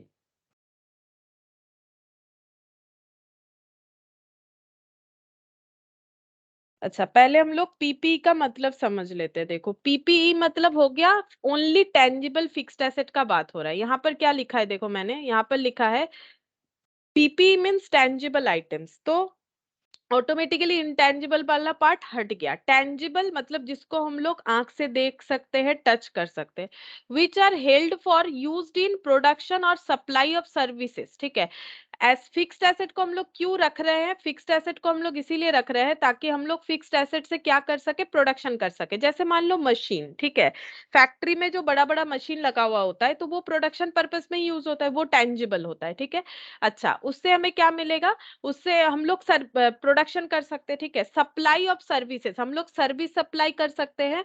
उसके लिए अगर हम लोग कोई tangible fixed asset रख रहे हैं, जैसे मान लो डिलीवरी वैन वगैरह, ठीक है, डिलीवरी वैन से हम लोग जो भी प्रोड्यूस कर रहे हैं उसको मान लो सप्लाई कर रहे हैं, ठीक है, डिलीवर कर रहे हैं गुड्स को, तो वो भी एक तरह का सर्विस हो गया। ठीक है, कि अगर होम डिलीवरी हो जाता है तो वो भी तो वन टाइप ऑफ सर्विस हो गया। तो सप्लाई ऑफ सर्विसेज फॉर, ये कॉमा होगा, सप्लाई ऑफ सर्विसेज के बाद यहाँ पर एक कॉमा होना चाहिए। फिर है रेंटल टू अदर्स। ठीक है, हम लोग अपना फिक्स्ड एसेट को, टेंजिबल फिक्स्ड एसेट को हम लोग चाहे तो रेंट पे भी दे सकते हैं। जैसे हम लोग के पास कोई मशीन है, हम लोगों ने उसे रेंट पे दे दिया। ठीक है, रेंटल टू अदर्स और फॉर एडमिनिस्ट्रेटिव पर्पस। ठीक है, अब एडमिनिस्ट्रेटिव पर्पस पे किस तरह का फिक्स टेंजिबल एसेट होता है? जैसे मान लो लैपटॉप वगैरह हो गया, कंप्यूटर वगैरह हो गया, एसी वगैरह हो गया। फिर भी यहाँ पर देखो, एडमिनिस्ट्रेटिव पर्पस मतलब पूरे बातों को कवर कर रहा है, इसलिए मैंने लिखा है wide scope covering all the asset used in business. Business में जितने तरह का एसेट यूज हो सकता है, चाहे वो रेंटल पर्पस के लिए हो, चाहे वो प्रोडक्शन पर्पस के लिए हो, चाहे वो सर्विस सप्लाई करने के लिए हो, चाहे वो एडमिनिस्ट्रेशन पर्पस के लिए हो, ये सारे चीज अगर टेंजिबल है तो वो पीपीई में कवर होगा। ठीक है, पीपीई का मतलब ये हो जाएगा। एंड लेकिन सिर्फ ये होने से नहीं होगा, ये कोई और ऑप्शन नहीं है, ये कंडीशन तो फुलफिल करना पड़ेगा। मतलब हमारा पीपीई वही होगा जो हम लोग टच करके देख सकते हैं, जो आंखों से दिख रहा है, जिसको टच कर सकते हैं, जो प्रोडक्शन पर्पस पे यूज होगा, या फिर ये, या फिर है, या फिर ये सप्लाई ऑफ सर्विस के लिए यूज होगा, या फिर रेंट के लिए यूज होगा, या फिर किसी भी तरह का एडमिनिस्ट्रेटिव पर्पस में यूज होगा। और उसके साथ साथ which has a life of more than 12 month, जिसका लाइफ है 12 मंथ से ज्यादा। 12 मंथ से ज्यादा मतलब एक अकाउंटिंग ईयर से ज्यादा होना चाहिए। ठीक है, तो इस तरह के फिक्स टेंजिबल एसेट को हम लोग पीपीई बोलेंगे। अब item such as spare parts, stand by, servicing equipment, इसको भी पीपीई बोल सकते हैं। सेम देखो, यही चीज मैंने एस2 में भी लिखा था कि स्पेयर पार्ट्स वगैरह, सर्विसिंग, स्टैंड बाई इक्विपमेंट को हम लोग एस2 में ला सकते हैं अगर वो एस2 का डेफिनेशन कवर करेगा। यहाँ पर भी वही बात बोला जा रहा है, स्पेयर पार्ट्स अगर हमारा ये कंडीशन को फुलफिल करेगा तो वो एस10 में आएगा, अदरवाइज वो एस टू में आ जाएगा। ठीक है, अगर हमारे पास कोई स्पेयर पार्ट्स है, कोई स्टैंड बाई इक्विपमेंट है, कोई सर्विसिंग इक्विपमेंट है, वो अगर ये डेफिनेशन फुलफिल करता है तो वो एस10 में आएगा। वो अगर ये डेफिनेशन फुलफिल नहीं करता, एस2 का करता है, तो एस2 में आएगा। ठीक है, इस तरह से एस में डिफाइन किया गया है कि अगर हमारे पास कोई स्पेयर पार्ट, सर्विसिंग इक्विपमेंट वगैरह है तो इस तरह से ट्रीट करना पड़ेगा। अच्छा, अब देखो यहाँ पर नेक्स्ट हम लोग लिखेंगे कि एस10 जो है वो किस पे एप्लीकेबल नहीं होता है। ठीक है, एस10 जो है वो किस पे एप्लीकेबल नहीं होता, ये सबसे ज्यादा इंपॉर्टेंट है। अच्छा, यहाँ पर लिखते हैं नॉट एस10 इज नॉट एप्लीकेबल ऑन, किस पे एप्लीकेबल नहीं होता है AS10? First point,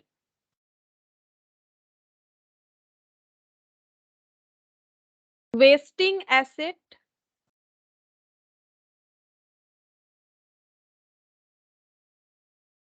like minerals rights or expenses for exploration of minerals, oils, natural gas, mines, etcetera. ठीक है, देखो बोल रहा है कि जो वेस्टिंग एसेट है, मतलब जैसे कोई खदान, कोयला का खदान, ठीक है, तो ये खदान जैसे मतलब जिसको माइंस बोलते हैं, माइंस से हम लोग अगर कुछ भी निकाल रहे हैं, जैसे कोयला निकाल रहे हैं या कुछ मिनरल्स वगैरह निकाल रहे हैं, ठीक है, तो इसका जो नेचुरल इसका जो कंडीशन है ना, वो क्या होता है, जैसे कोयला निकालोगे तो वो कोयला खत्म होते जाएगा, वहां पर ऑटोमेटिकली कोयला थोड़ी ना बनेगा, ठीक है, मतलब वो क्या होता है, उसका भी डेप्रिसिएशन होते जाता है, वो खत्म होते जाता है, तो वो भी डेप्रिसिएशन होता है, लेकिन इसको ना डेप्रिसिएशन नहीं बोलते, बोलते डिप्लेशन होना। मतलब ये एक नेचुरल चीज है, नेचुरल रिसोर्सेज है, जो ह्यूमन बीइंग के यूज के लिए खत्म होते जा रहा है, ठीक है, जैसे हम लोग बोलते हैं ना कोयला खत्म होते जा रहा है, तो सच में खत्म होते जा रहा है। क्यों? क्योंकि ये इतना इजीली नहीं बनता है, ठीक है, वेस्टिंग मतलब एक बार निकाल लिया, मिनरल्स को निकाल लिए, फिर वहां पर मिनरल्स बनना बहुत मुश्किल है। तो ये सारी चीजों को, मतलब जो नेचुरल रिसोर्सेज होता है, जिसको हम लोग खदान से निकालते हैं, अब कोयला खदान हो जो भी हो, तो ये होता है वेस्टिंग एसेट। तो वेस्टिंग एसेट्स पे AS10 एप्लीकेबल नहीं होता, ये हमें क्लियरली बता दिया। क्यों? क्योंकि वेस्टिंग एसेट भी हम लोग पीपीई मान सकते थे ना, क्योंकि खदान दिखता है तो वो टेंजिबल है, उसे टच कर सकते हैं, टेंजिबल है, वहां से हम लोग कुछ ना कुछ निकाल रहे हैं, प्रोडक्शन नहीं कर रहे, एक्चुअली हम लोग निकाल रहे हैं जो ऑलरेडी बना हुआ है कुछ नेचुरल वे से, उसको हम लोग क्या कर रहे हैं, एक्सट्रैक्ट कर रहे हैं, ठीक है, तो एक्सट्रैक्ट कर रहे हैं, फिर उसको हम लोग यूज करेंगे। लेकिन फिर भी बोल रहा है AS10 इस पे एप्लीकेबल नहीं होता, क्योंकि इस पे जो है गवर्नमेंट का अपना रूल्स रेगुलेशंस होता है, उस चीज को अप्लाई किया जाता है, तो AS10 इस वजह से इस पे एप्लीकेबल नहीं होता है। भले ही इसका नेचर अगर देखो तो मोर देन 12 मंथ्स भी होगा, एक माइन का जो भी लाइफ टाइम होगा, ठीक है, लेकिन फिर भी ये AS10 में कवर नहीं होगा, इसीलिए अलग से बताया गया है कि AS10 वेस्टिंग एसेट्स पे कभी भी कवर अप नहीं होता है, क्योंकि इसके लिए अलग रूल्स बनाए गए हैं, ठीक है। अच्छा, और एक चीज पे AS10 कवर नहीं होता है, that is biological asset, biological assets, that is living animal and plant plants other than bearer plant, ठीक है, other than bearer plant, it means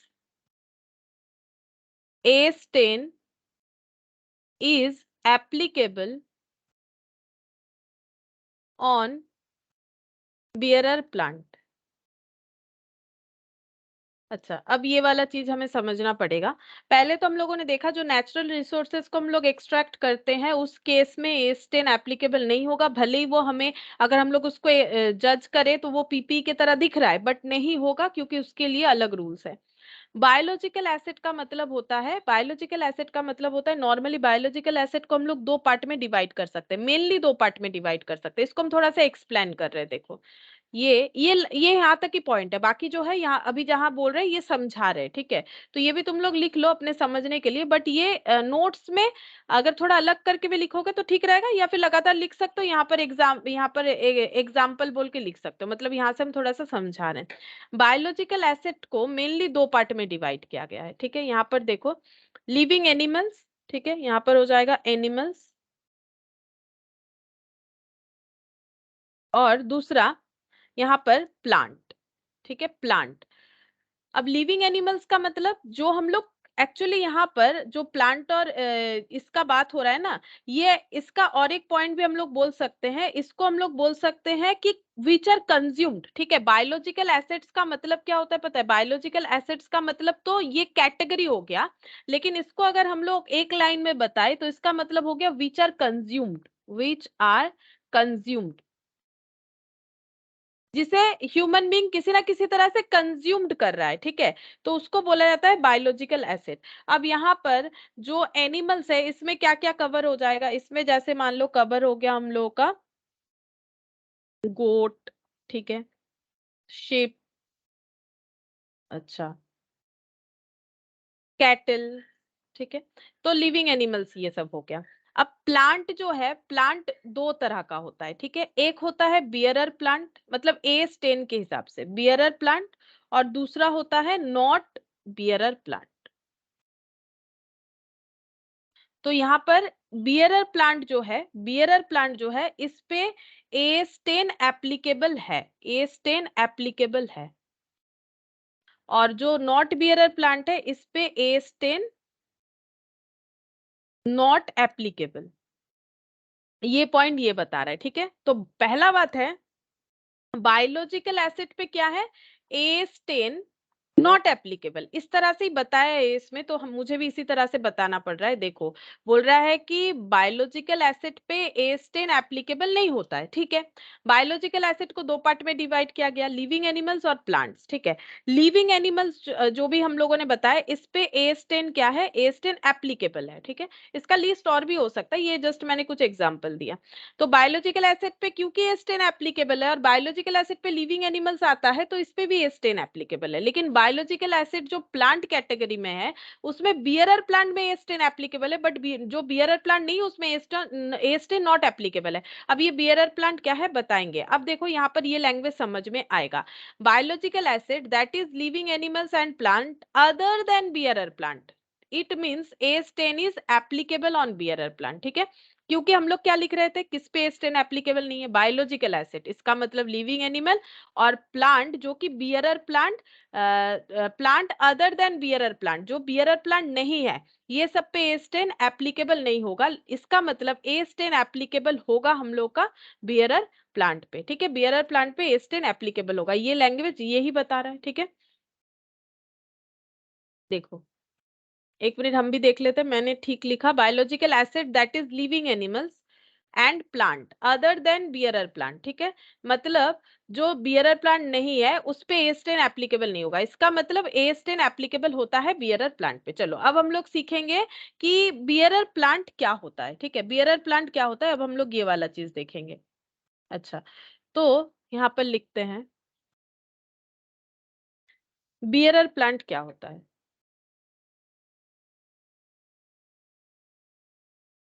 bearer plant का हो गया point one, it is a plant, it is a plant, फिर point one लिखेंगे। Ma'am ওই পয়েন্টটা ওখানে শেষ হয়ে গেছে?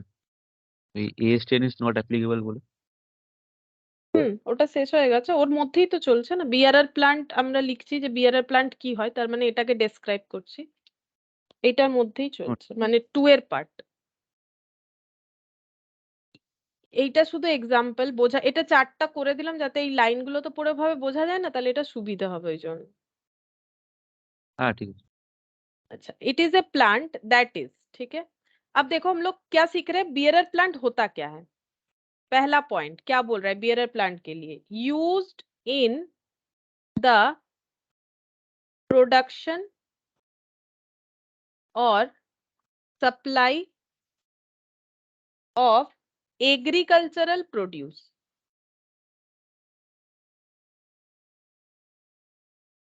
पहले लिख लो, फिर हम एग्जाम्पल से समझाएंगे तो ये लाइन समझ में आएगा। ये सब तो लॉ की तरह लाइन लिखा हुआ है, ठीक है। अच्छा, फिर can bear the produce for a period और for a period of more than 12 months, has a remote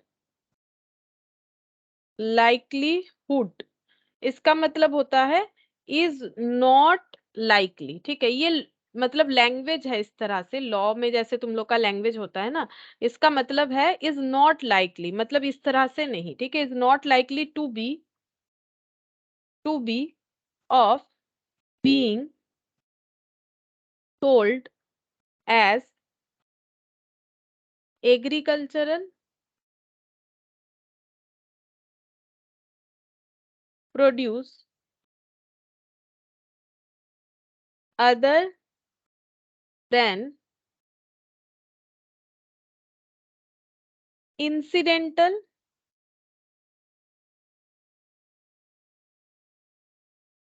scrap sale। ठीक है, अच्छा अब हम ये समझाते हैं कि बियरर प्लांट क्या होता है, फिर ये जो भी लाइन लिखा है वो हम समझा देते हैं।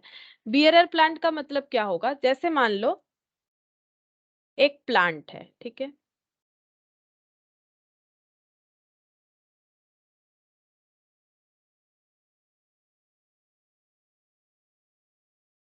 तो ये मान लो है बियरर प्लांट।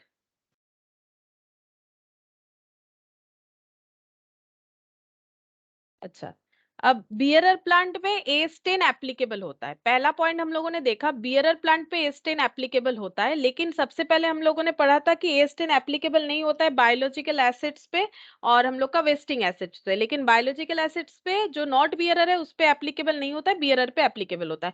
ए स्टेन एप्लीकेबल होने के लिए ये सारे कंडीशन फुलफिल होने चाहिए, ये कंडीशन फुलफिल होने चाहिए।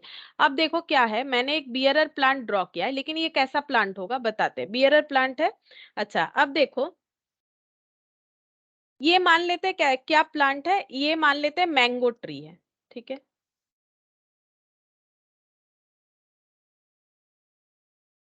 ठीक है, ये मैंगो ट्री है।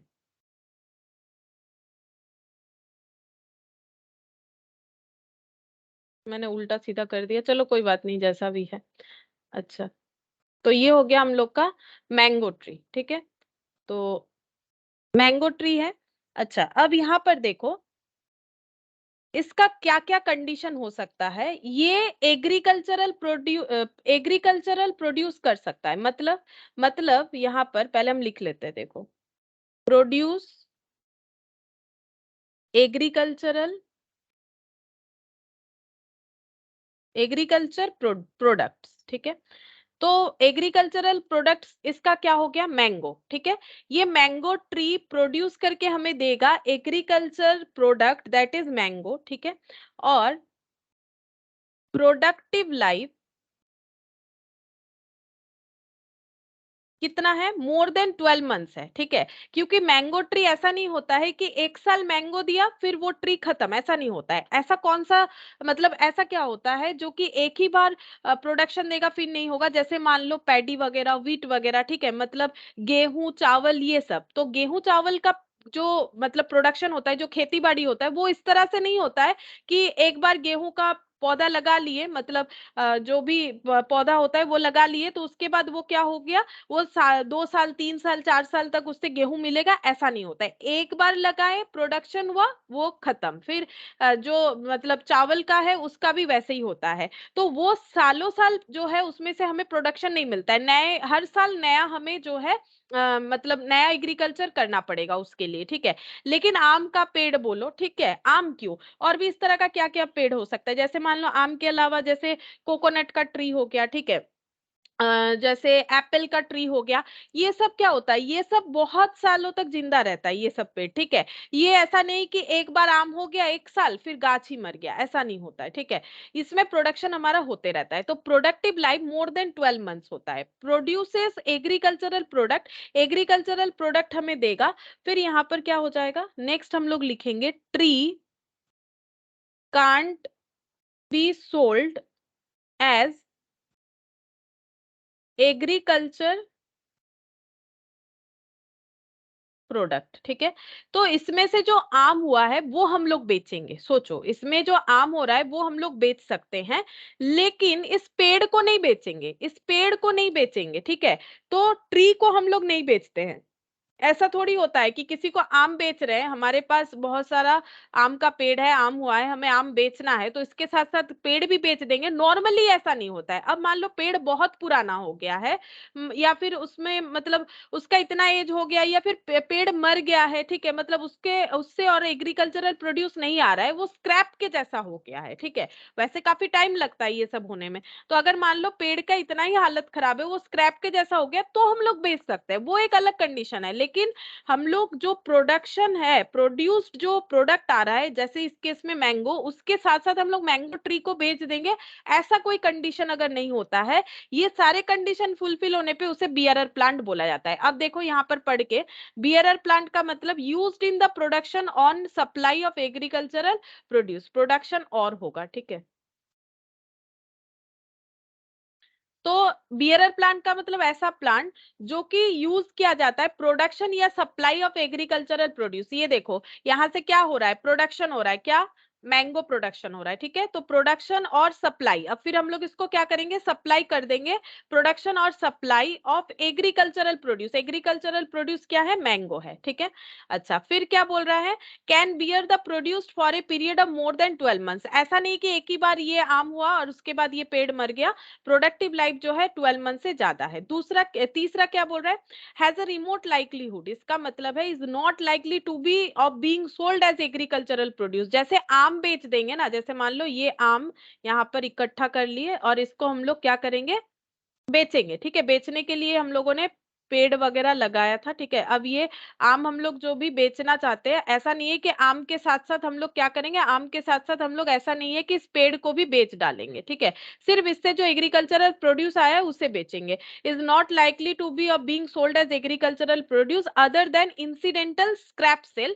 मतलब अगर ये स्क्रैप हो गया है पेड़, मतलब इसका जो पर्पस था वो भी नहीं हो रहा है। जैसे मान लो एक मशीन, अब मशीन जिंदगी भर तो नहीं चलेगा, मशीन कभी ना कभी खराब हो जाएगा, मतलब खराब होने का मतलब अलग है, स्क्रैप हो जाएगा। अब वो उसका उतना कैपेसिटी नहीं रहेगा कि वो जिस काम के लिए रखा गया वो काम कर पा रहा है। इन दैट केस हम लोग मशीन भी बेच देते हैं ना स्क्रैप पे। तो हो सकता है पेड़ भी, इसका भी जान है, ये भी कभी ना कभी ये खत्म हो जाएगा, तो फिर हम लोग एज अ स्क्रैप बेच सकते हैं, लेकिन प्रोडक्ट के साथ साथ बेचने नहीं वाले हैं, तो इसको बोला जाता है बियरर प्लांट, ठीक है। और बियरर प्लांट जो है उस पे AS10 एप्लीकेबल होता है। अब AS10 किस पे एप्लीकेबल होता है, जो ये सारे फीचर्स को फुलफिल करता है। अब इसके साथ हम लोग वो फीचर्स को टैली करेंगे। तो पीपी का मतलब था टेंजिबल। अब देखो पेड़ तो टेंजिबल है, इसे आंख से भी देख सक रहे हैं, इसको टच भी कर सकते हैं, ठीक है, टेंजिबल है। और इसको हम लोगों ने रखा हुआ है, held for used in production, ये प्रोडक्शन पर्पस पे ही रखा हुआ है। इससे मैंगो आता है, ठीक है, हमारे पास क्या आता है, मैंगो आता है। तो हमारे पास ये प्रोडक्शन पर्पस के लिए रखा हुआ है। प्रोडक्शन हो या सप्लाई ऑफ सर्विस, कोई एक होना चाहिए। तो यहाँ पर गुड्स प्रोड्यूस्ड हो रहा है, दैट इज मैंगो। और ये रेंटल पर्पस के लिए भी हम लोग चाहे तो पेड़ भी रेंटल पर्पस के लिए दिया जाता है, कि मेरे पास बहुत सारा पेड़ है, आप इसमें जो है अपना खेती बाड़ी कीजिए और इसमें मुझे एक चार्ज दे दीजिएगा, ठीक है। मेरा पेड़ यूज करके आप प्रोड्यूस्ड करके गुड, मतलब जो भी मैंगो वगैरह जो भी फ्रूट्स वगैरह आप प्रोड्यूस्ड करके बेचिए, लेकिन मुझे इसका रेंट दे दीजिएगा, ऐसा होता है। तो रेंटल टू अदर्स भी हो सकता है। और यहाँ पर एडमिनिस्ट्रेशन वाला बात नहीं आ रहा है, तो ये तो और है, कुछ भी एक होना चाहिए।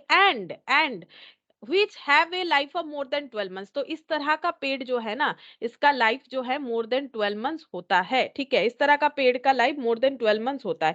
तो जो एग्रीकल्चरल सॉरी जो हम लोग का बियरर प्लांट है, वो ये बियरर प्लांट तभी होगा जब ये सब कंडीशन को फुलफिल करेगा। और बियरर प्लांट जो है वो उस पे AS10 इसीलिए एप्लीकेबल होता है क्योंकि वो AS10 के फीचर्स को फॉलो कर रहा है, ठीक है। अच्छा, अब जो नॉट बियरर प्लांट है वो क्या है, देखो। और ये हम लोग नॉर्मल कोर्स ऑफ बिजनेस में बेचेंगे नहीं, ऐसा नहीं कि आम बेच दिया तो पेड़ भी बेच दिया। पेड़ तभी हम लोग बेचेंगे ना जब पेड़ का वो कंडीशन नहीं रहेगा, प्रोडक्शन नहीं कर पाएगा, तब अगर कोई चाहे तो एज ए स्क्रैप उसे बेच सकता है, ठीक है। नेक्स्ट देखते हैं, bearer plant does not include the following. Bearer plant जो है वो ये कुछ कंडीशंस को फॉलो नहीं करता है, मतलब वो बेसिकली बियरर प्लांट नहीं होगा अगर ये कंडीशंस आ जाता है उसमें, जैसे कि plant which is held as agricultural produce, ठीक है। प्लांट जो एग्रीकल्चरल प्रोड्यूस के तरह रखा गया है। एक्चुअली एग्रीकल्चरल प्रोड्यूस क्या है, यहाँ पर मैंगो है, लेकिन मैंगो बेचेंगे, लेकिन मैंगो ट्री नहीं बेचेंगे। लेकिन अगर हम लोग देखें, गेहूं चावल का बात देखें, तो जैसे ही मान लो वहां पर जो है धान वगैरह जो बढ़ गया, ठीक है, उसके बाद क्या किया जाता है, जैसे ही वो पेड़ काट लिया जाता है, मतलब जब धान को लाया जाता है ना खेत से, तो उसका पेड़ ही काट के लाया जाता है, तो वो पेड़ खत्म, वहां पर ही खत्म। गेहूं का भी वैसे ही होता है। तो प्लांट ऐसा प्लांट है वो जिसको एग्रीकल्चरल प्रोड्यूस की तरह रखा गया। मतलब मैंगो तोड़ रहे, तो इसका मतलब ये नहीं कि मैंगो का पेड़ काट रहे हैं। लेकिन जब हम लोग गेहूं धान ये सब को जब हम लोग मतलब चावल के लिए जब लेके आते हैं, तो वो उसके मतलब गेहूं और चावल को अलग अलग नहीं लाते, वो पेड़ के साथ ही लेके आते हैं। मतलब पेड़ भी हमारा वहां पर ही खत्म हो जाता है। Plant which is held as agricultural produce, plant जिसे एग्रीकल्चरल प्रोड्यूस के तरह ही रखा गया है। मतलब एग्रीकल्चरल प्रोड्यूस को भी ला रहे हैं उसके साथ साथ, तो प्लांट को भी लेके आ जा रहे हैं, ठीक है, मतलब प्लांट भी खत्म। तो ये बियरर प्लांट नहीं होगा। Plant which used which is held, sorry which is used, ठीक है लिखा था मैंने, इन production of agricultural produce, plant which is used in production of agricultural produce, and these is more than, this is more than remote likelihood, मतलब वही वाला language, यानी कि इज नॉट लाइकली, इसका मतलब is not likely that plant itself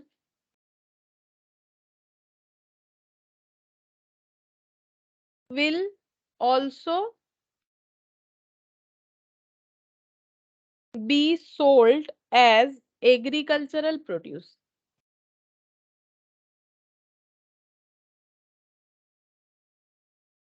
second condition क्या बोल रहा है, ये कंडीशन होने पे बियरर प्लांट नहीं होता है, मतलब नॉट बियरर प्लांट।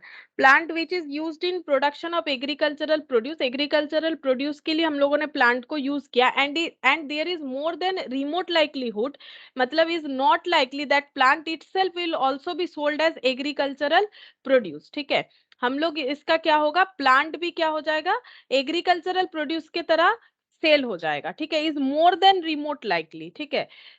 अच्छा ये है is more than remote likely, मतलब इसका यहाँ पर ये वाला मतलब इज नॉट लाइकली नहीं, इज लाइकली हो जाएगा that plant itself will also be sold as agricultural produce, ठीक है। यहाँ पर इसका मतलब इज लाइकली हो जाता है, ठीक है। यहाँ पर देखो मैंने क्या लैंग्वेज लिखा है, plant which is used in production of agricultural produce, agricultural produce के लिए हम लोगों ने प्लांट लगाया है, वो तो ये प्लांट भी होगा और गेहूं का पेड़ भी होगा, लेकिन and there is more than remote likelihood, more than remote likelihood बोला है, इसका मतलब is likely is more likely that plant itself will also be sold, plant को भी हम लोग बेच देंगे एग्रीकल्चरल प्रोड्यूस के तरह, मतलब वो उसका जो भी प्रोडक्शन हुआ वो ले लेने का मतलब है पेड़ भी गया, ठीक है। पेड़ का और आगे प्रोडक्शन करने का कोई भी कैपेसिटी नहीं बचता है। इसका मतलब ये किस तरह का क्रॉप्स का बात हो रहा है पता है, एनुअल क्रॉप्स, जो भी एनुअल क्रॉप्स होते हैं वो इस कैटेगरी में आते हैं। जैसे मैंने बोला ना गेहूं चावल, ठीक है, ये सब एनुअल क्रॉप्स होता है। साल में एक बार जो भी लगाया गया उसको मतलब यूज कर लिया गया, फिर नेक्स्ट ईयर लगेगा, ठीक है। ये होता है एनुअल क्रॉप्स के लिए। जैसे आलू का भी खेती होता है, वो भी ऐसा नहीं है आलू का एक बार जो भी प्रोडक्शन हुआ हुआ एक ही जगह से, फिर उसके बाद नया फिर से प्रोडक्शन करना पड़ता है। तो ये एनुअल क्रॉप्स के लिए एप्लीकेबल होता है। तो एनुअल क्रॉप्स इस पे मतलब ये जो है ये बियरर प्लांट नहीं होगा अगर ये सारे कंडीशन फुलफिल हो, मतलब नॉट बियरर प्लांट हो जाएगा, उस पे A10 एप्लीकेबल नहीं होता है। क्यों नहीं होता है, क्योंकि वो टेंजिबल तो है, पेड़ वो भी टेंजिबल है, उसे भी एग्रीकल्चरल प्रोड्यूस करने के लिए यूज किया गया है, बट उसका लाइफ मोर देन 12 मंथ्स नहीं है। ये एंड वाला कंडीशन फुलफिल नहीं किया जा रहा है इनसे, इसीलिए इस पे A10 हम लोगों का एप्लीकेबल नहीं होगा, ठीक है। ए स्टेन इस पे हम लोग का एप्लीकेबल नहीं होगा, सिर्फ और सिर्फ बियरर प्लांट पे एप्लीकेबल होगा, और वेस्टिंग एसिड पे भी एप्लीकेबल नहीं होगा, इसके लिए जो है गवर्नमेंट का अलग रूल्स होता है। अच्छा, अब इसके बाद हम लोग पढ़ेंगे कैसे करके हम लोग पीपीई को रिकॉग्नाइज करेंगे। रिकॉग्नाइज का मतलब हो जाता है कि हम लोग किस तरह से इसको अपने बैलेंस शीट में या जहां पर भी फाइनेंशियल स्टेटमेंट में कैसे इसे रिकॉर्ड करेंगे, इसे बोला जाता है recognition principle, sorry, recognition principle बोला जाता है। तो देखो यहाँ पर हो गया रिकॉग्निशन प्रिंसिपल। तो देखो रिकॉग्निशन प्रिंसिपल में क्या होगा, पीपी को हमें क्या करना पड़ेगा, एक प्रॉपर वैल्यू करके उसे हमें रिकॉग्नाइज करना पड़ेगा। जैसे हम लोग अपना स्टॉक को रिकॉग्नाइज कर रहे थे कि स्टॉक का वैल्यू कैसे होगा, तो हम लोगों ने देखा कि स्टॉक का वैल्यू हमेशा कॉस्ट और एनआरवी विचेवर इज लोअर पे होना चाहिए, लेकिन हमें ये चेक करना पड़ेगा जिस स्टॉक का वैल्यू कर रहे हैं वो किस नेचर का है, वो फिनिश गुड्स है या फिर वो डब्ल्यूआईपी है या फिर वो रॉ मटेरियल है। फिर उस पे हम लोग अलग अलग अपना जो भी कैलकुलेशंस हमें एस2 के तरफ से बताया गया हम लोग करते हैं, यहाँ पर भी वैसे ही होगा।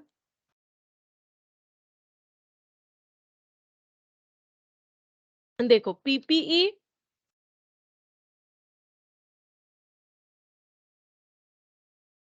should be recognized only if following conditions satisfied। अगर ये जो कंडीशंस अभी हम लिखेंगे ये अगर सेटिस्फाई होता है तो पीपीई को हम लोग रिकॉर्ड मतलब रिकॉग्नाइज मतलब उसे रिकॉर्ड कर सकते हैं। नाउ कंडीशन क्या है, पहला कंडीशन है it is probable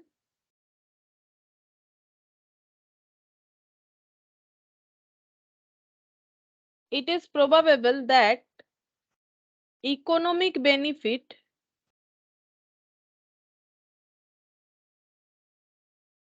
associated with the item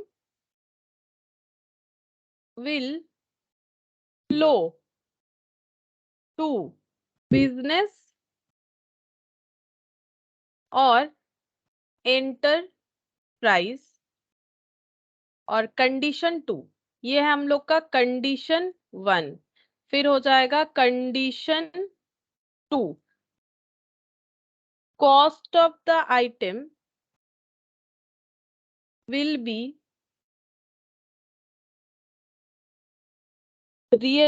reliable, sorry, realize नहीं, reliable,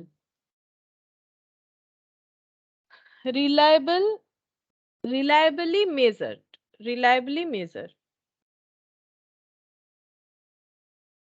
अच्छा देखो क्या बोल रहा है, PP should be recognised, PP को हम लोग रिकॉग्नाइज्ड तभी करेंगे only if following conditions satisfied. तो पहला कंडीशन है it is probable that economic benefit associated with the item, मतलब जो हमें इकोनॉमिक बेनिफिट मिल रहा है, जैसे हम लोग एक मशीन लगा रहे हैं वो हमारा पीपी है, अगर हमें उससे इकोनॉमिक बेनिफिट मिल रहा है मतलब हम लोग उससे गुड्स प्रोड्यूस कर रहे हैं और उसको सेल कर रहे हैं, मतलब हमारा इकोनॉमिक बेनिफिट मिल रहा है। या फिर हम लोगों ने एक बियरर प्लांट लगाया और उससे प्रोडक्शन हुआ जो भी एग्रीकल्चरल प्रोड्यूस, फिर उसको हम लोग क्या कर रहे हैं बेच रहे हैं मार्केट में, तो उससे हमें इकोनॉमिक बेनिफिट मिल रहा है। तो अगर इकोनॉमिक बेनिफिट जो मिल रहा है उसका फ्लो हो रहा है बिजनेस में, मतलब इकोनॉमिक बेनिफिट का इम्पैक्ट बिजनेस में हमें दिख रहा है, तो हम लोग पीपी को रिकॉग्नाइज करेंगे। और उसके साथ साथ अगर cost of item will be reliably measured, हम लोग जिस आइटम को रिकॉर्ड करना चाहते हैं रिकॉग्नाइज करना चाहते हैं उसका कॉस्ट अगर हम लोग रिलायबल वे से मेजर कर पाते हैं तभी हमें उसको रिकॉग्नाइज करने को मिलेगा, अदरवाइज नहीं मिलेगा। ठीक है, तो पहला है कि कैश का जो फ्लो है, फ्यूचर इकोनॉमिक बेनिफिट जो है वो एंटरप्राइज या बिजनेस में फ्लो होना चाहिए, मतलब उसका बेनिफिट जो बेच बाच के पैसा वैसा आ रहा है ना उसका बेनिफिट हमें बिजनेस में मिलना चाहिए, अगर ऐसा होता है। दूसरा जो है हम लोग जो एसेट का बात कर रहे हैं, जो पीपी का बात कर रहे हैं, उसका कॉस्ट को अगर हम लोग रिलायबल वे से मेजर कर पाते हैं तो हमें रिकॉग्नाइज करने को मिलेगा। ठीक है, रिकॉग्नाइज करने को मिलेगा एसेट को। ठीक है, अच्छा अब देखो यहाँ पर ये तो हो गया कंडीशन। अब हम लोग पीपीई का कॉस्ट को कितने तरह से मेजर कर सकते हैं। अच्छा, उसके लिए यहाँ पर लिखेंगे, एक मिनट, इसका हेडिंग हम क्या दें, का हेडिंग दे देंगे कॉस्ट ऑफ पीपी दे देते हैं, कॉस्ट ऑफ पीपीई। ठीक है, पीपीई का 3 तरह का कॉस्ट होगा। ठीक है, 3 तरह का कॉस्ट का मतलब कॉस्ट नहीं, मतलब पीपीई 3 तरह से हम लोग अपने पास एक्वर कर सकते हैं। एक हो जाएगा हम लोग का एक्वर्ड, मतलब खुद से खरीदा गया। ठीक है, अगर हम लोग परचेस कर रहे हैं तो वो भी एक पीपीई हो जाएगा, इसको हम लोग बोलते हैं परचेस्ड पीपीई। ठीक है, तो यहाँ पर लिख लेते हैं, का नाम देंगे हम लोग, एक मिनट,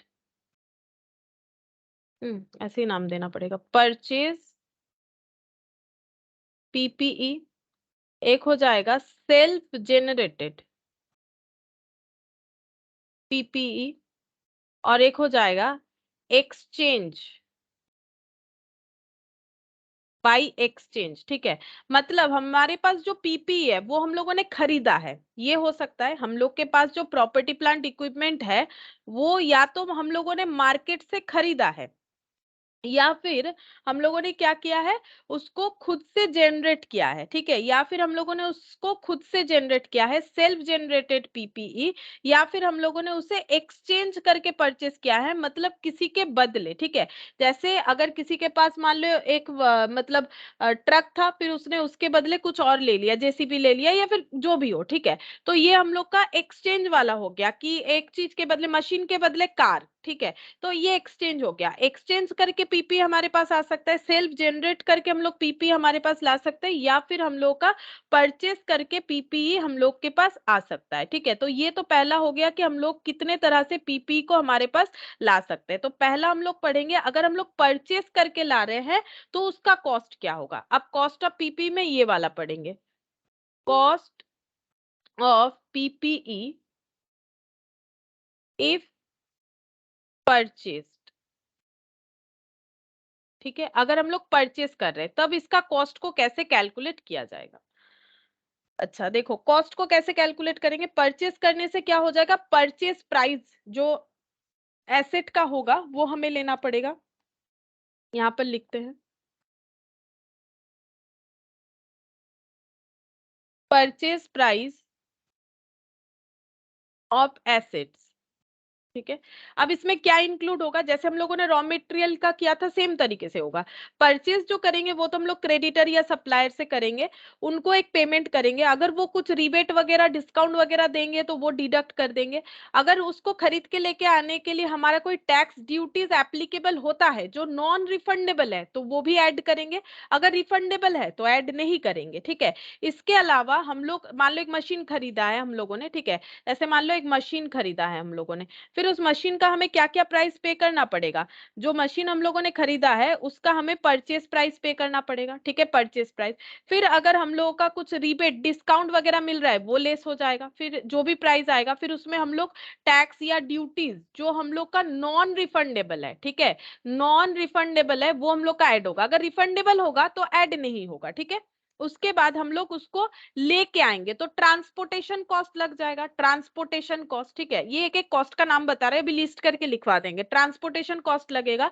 फिर उसको जब लेके आएंगे, मशीन अगर है तो उसके लिए हमें एक साइट प्रिपरेशन भी करना पड़ेगा, इतना महंगा मशीन है। ठीक है, मशीन को तो कहीं पर भी लगा नहीं सकते हैं, उसको तो फैक्ट्री में लगाना पड़ता है, तो एक साइट प्रिपरेशन कॉस्ट होता है, तो वो भी आ सकता है, साइट प्रिपरेशन कॉस्ट। ठीक है, फिर उसको इंस्टॉल करवाना पड़ेगा, पर्टिकुलर इंजीनियर वगैरह बुलवा के हम लोग क्या करेंगे, उस मशीन को इंस्टॉल करवाएंगे, तो इंस्टॉलेशन कॉस्ट हो जाएगा, अभी भी यूजेबल कंडीशन में नहीं आया। फिर मान लो ट्रायल करवा रहे, ट्रायल रन का कॉस्ट लग जाएगा। ट्रायल रन का कॉस्ट का मतलब मशीन में पहले ही हम लोग कस्टमर के लिए प्रोडक्शन करना नहीं स्टार्ट करते हैं, पहले क्या करेंगे, पहले चेक करके देखेंगे कि जो भी प्रोडक्शन करना चाह रहे सही हो रहा है कि नहीं, तो ट्रायल करने से भी तो हमारा खर्चा होता है, ट्रायल करने से भी हमारा खर्चा होगा ना। जैसे कभी प्रिंटर घर पे खरीदते हो तो उस पे भी ना ट्रायल करके देखा जाता है, पहले थोड़ी ना इंपॉर्टेंट डॉक्यूमेंट्स को हम लोग प्रिंट कर लेंगे।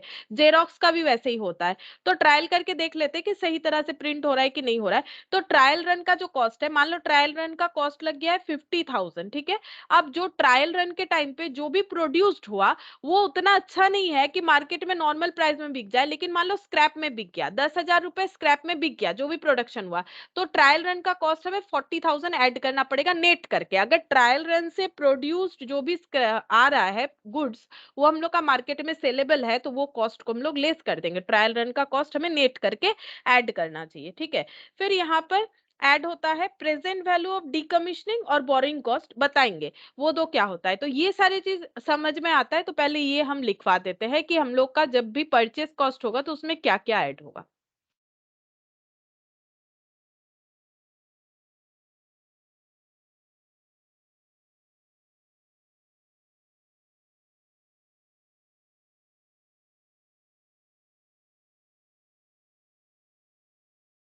अच्छा लिखो इसमें, purchase price of asset, purchase price of assets include, assets including, ऐसे लिखेंगे, including the duties, taxes which are not refundable or for which credit is not available.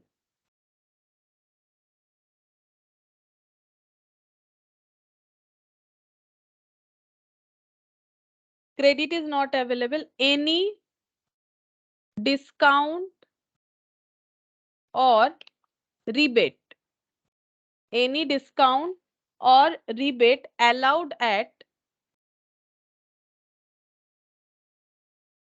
the time of purchase, that is trade discount, not, is not होगा, is not the part of purchase price.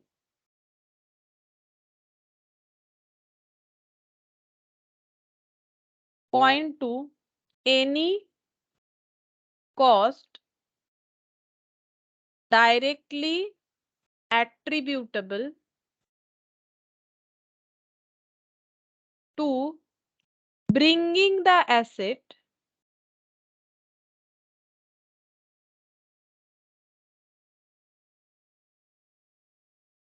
to its present location and conditions necessary to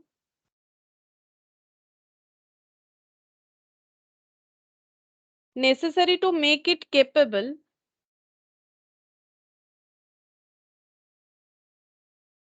of being used in a manner as intended by the management. Example लिखते हैं। यहाँ पर देखो starting point में मैंने सिर्फ purchase price लिखा, और परचेस करते हुए हमारा जो सप्लायर का पेमेंट होगा, जैसे वो डिस्काउंट देंगे तो वो डिडक्ट हो जाएगा, और कुछ टैक्स वगैरह का बात करेंगे तो वो हमें ऐड करना पड़ेगा, ठीक है। और रिफंडेबल टैक्स होगा तो नहीं ऐड करेंगे, अगर नॉन रिफंडेबल जैसे कस्टम वगैरह होगा तो ऐड करना पड़ेगा। अच्छा, इसके अलावा कोई भी डायरेक्ट एट्रीब्यूटेबल कॉस्ट जो हमें एप्लीकेबल करना पड़ रहा है एसेट को अपने प्रेजेंट लोकेशन या कंडीशन में लाने के लिए, जो नेसेसरी भी है ताकि मैनेजमेंट जिस तरह से उस एसेट को यूज करना चाह रहा है वो यूज कर पाए। अब इस तरह का खर्चा क्या क्या हो जाएगा, जैसे मैंने बहुत सारा एग्जांपल अभी दिया भी था, फ्रेट हो जाएगा, कार्टेज हो जाएगा, ठीक है, फ्रेट हो जाएगा, कार्टेज हो जाएगा, ट्रांजिट एक्सपेंसेस हो जाएगा।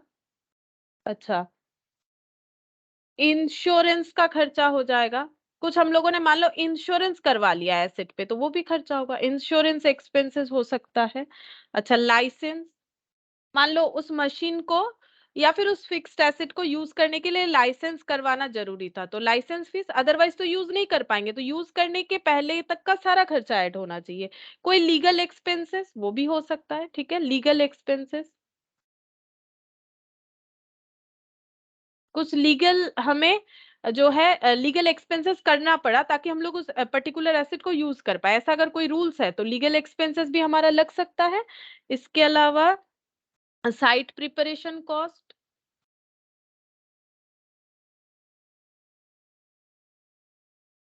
Trial run cost, trial run cost को ना नेट कर लो, ठीक है, जो मैंने एग्जांपल दिया था ट्रायल रन कॉस्ट, इसको लिख लो नेट। मतलब अगर इसका कोई स्क्रैप है, इसका कोई स्क्रैप आ रहा है, ट्रायल रन से जो भी प्रोड्यूस्ड आ रहा है वो सेल होगा तो वो स्क्रैप वैल्यू पे बिक जाएगा, लेस करने से जो नेट आएगा वो ट्रायल रन कॉस्ट हो जाएगा। अच्छा, और हो जाएगा हम लोग का इंस्टॉलेशन कॉस्ट,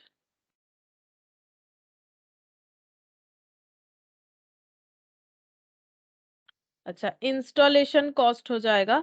और क्या आएगा यहाँ पर, borrowing cost,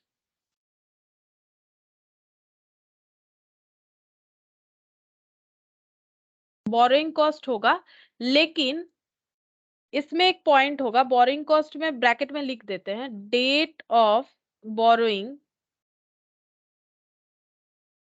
till the asset is ready to use. मतलब एक बार ये पढ़ो, बोल रहा है कि बोरोइंग कॉस्ट कितना एप्लीकेबल करना पड़ेगा, जिस दिन हम लोगों ने लोन लिया, बोरो किया एसेट को खरीदने के लिए, और जब तक वो asset till the asset is ready to use तब तक का हमारा बोरोइंग कॉस्ट लगेगा। लेकिन यहाँ पर एक कंडीशन है, एक कंडीशन है कि बोरोइंग कॉस्ट हर किसी एसेट के ऊपर नहीं लग सकता है, बोरोइंग कॉस्ट लगेगा अगर हम लोग का एसेट जो है वो क्वालिफाइंग एसेट है तो, अदरवाइज नहीं लगेगा। बोरोइंग एसेट यहाँ पर लिख देते इफ क्वालिफाइंग एसेट, लेकिन अभी तक मैंने क्वालिफाइंग नहीं बोला है, ठीक है, क्वालिफाइंग एसेट के बारे में नहीं बोला है क्योंकि ये हम लोग बोरोइंग कॉस्ट में पढ़ेंगे, क्वालिफाइंग एसेट तभी होता है, अदरवाइज नहीं होगा, इतना अभी याद रखने से काफी है, ठीक है। अच्छा, और नेक्स्ट हो जाएगा इनिशियल एस्टिमेट ऑफ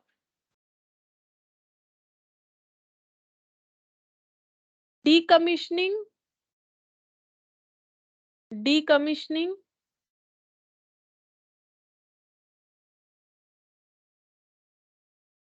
और डिसमेंटलिंग कॉस्ट,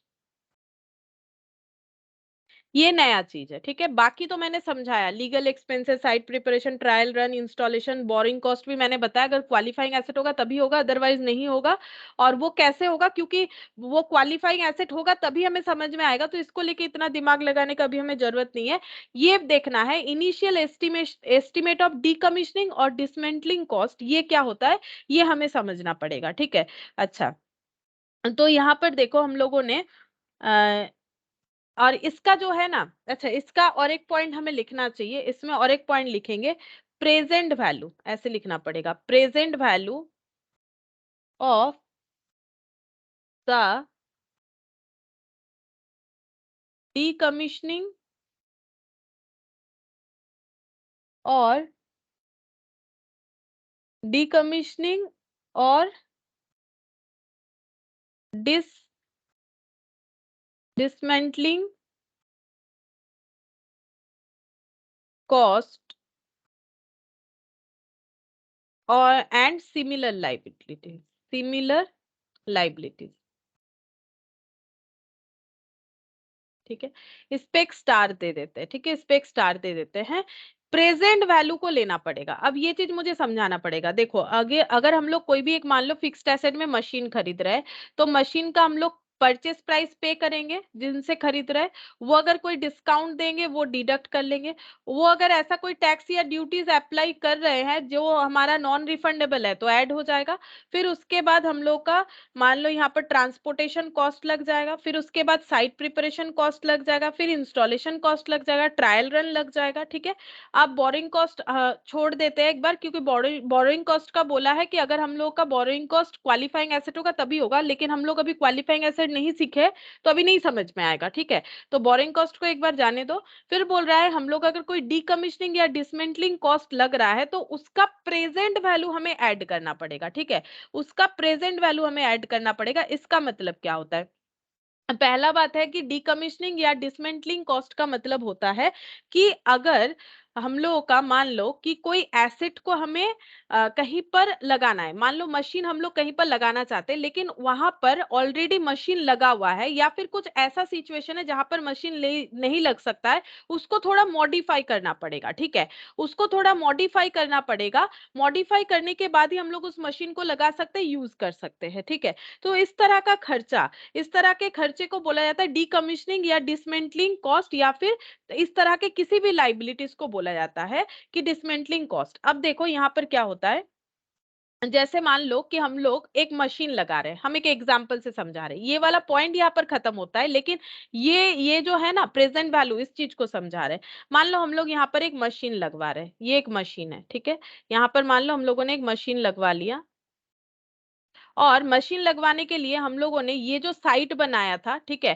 साइट में थोड़ा सा मॉडिफिकेशन किया है। ठीक है, साइट में थोड़ा सा मॉडिफिकेशन किया है, मान लो यहाँ से जो है गेट वगैरह ये सब पहले नहीं था, तो हम लोगों ने मॉडिफिकेशन किया है, और ये पूरा साइट जो है मान लो हम लोगों ने रेंट पे लिया है। ठीक है, रेंट पे लिया है और ये हम लोगों ने मॉडिफिकेशन किया है।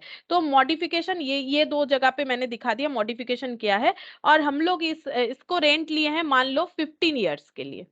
ठीक है, अब हम लोग रेंटेड जगह पे अपने मर्जी से तो मॉडिफिकेशन नहीं कर सकते हैं, तो हम लोगों ने लैंडलॉर्ड से पूछा कि ये सारा मॉडिफिकेशन करें या नहीं करें। लैंडलॉर्ड ने बोला हाँ मॉडिफिकेशन कर लो, लेकिन जब 15 साल का हमारा एग्रीमेंट है, जब आप ये जगह छोड़ के जाओगे तो आप इसको एज इट इज कर देना, ये सब जो चेंजेस किया है इसको एज इट इज कर देना, क्योंकि ये मेरा खर्चा हो जाएगा, नहीं तो फिर मुझे देना पड़ेगा। मतलब लगाने के टाइम पे एक खर्चा, ठीक है, मतलब ये कमीशनिंग और डीकमीशनिंग, मतलब लगवाने के टाइम पे एक मॉडिफिकेशन किया उसका खर्चा, फिर जब इसको उठा के लेके जाएंगे तो इसको फिर ये सारी चीजों को एज इट इज करना पड़ेगा तो उसका खर्चा। तो इस तरह का खर्चा जो होता है ना, इसको हम लोग बोलते हैं कमीशनिंग या डीकमीशनिंग। अगर रेंटेड नहीं हुआ तो भी हो सकता है, मान लो हमारा खुद का ही स्पेस है, जगह है, ठीक है, जहां पर फैक्ट्री लग रहा है, लेकिन जो जो मतलब साइट जैसा है वो एज पर नहीं हो रहा है जैसे मशीन्स के लिए हमें चाहिए, तो हम लोग उसमें मॉडिफिकेशन करेंगे। या फिर जैसे मान लो एक नया एसी लगाना है, एक छोटा सा एग्जांपल दे रहे हैं, एक नया एसी लगाना है। अब एसी, पुराना एसी जो दीवार में लगा हुआ है उसको निकलवाना पड़ेगा, तब जाके नया एसी लगवाएंगे, तो निकलवाने का खर्चा फिर लगवाने का खर्चा। ठीक है, कमीशनिंग, डीकमीशनिंग, डिसमेंटलिंग, इस तरह के खर्चे को बोला जाता है। अब ये डिपेंड करता है किस तरह का एसेट है, जैसे लैपटॉप, कंप्यूटर, ये भी फिक्स्ड एसेट है। अब ये खराब हो गया, हम लोग इसे चेंज करना चाहते, कर सकते हैं, लेकिन इसका कोई डीकमीशनिंग खर्चा नहीं होता है, क्योंकि ये छोटा सा एसेट है। ठीक है, इस पे भले ही हमारा बहुत सारा कनेक्शन लगा हुआ रहता है, लेकिन इसके लिए हमें कोई एक्स्ट्रा खर्चा नहीं करना है कि इस लैपटॉप को मुझे अभी यूज नहीं करना है, स्क्रैप में डालना है, तो मुझे कुछ लेबर वगैरह बुलवाना है, अनइंस्टॉल करवाना है, ऐसा कोई नीड नहीं होता है। लेकिन जो बड़े बड़े मशीन्स, जैसे मैंने एक छोटा सा एग्जांपल दिया एसी का, तो ये हम लोग खुद से नहीं कर सकते, हमें किसी को बुलाना पड़ेगा, वो मतलब अपना नॉलेज अप्लाई करके उसको जो है निकलवाएंगे, मतलब डिकमिशनिंग करेंगे, फिर हम लोग उसको सेट कर लेंगे। ठीक है, फिर अगर हमें जरूरत होगा फिर निकलवाना है, मतलब ये इस तरह के खर्चे को बोला जाता है डीकमिशनिंग या डिसमेंटलिंग खर्चा। ठीक है,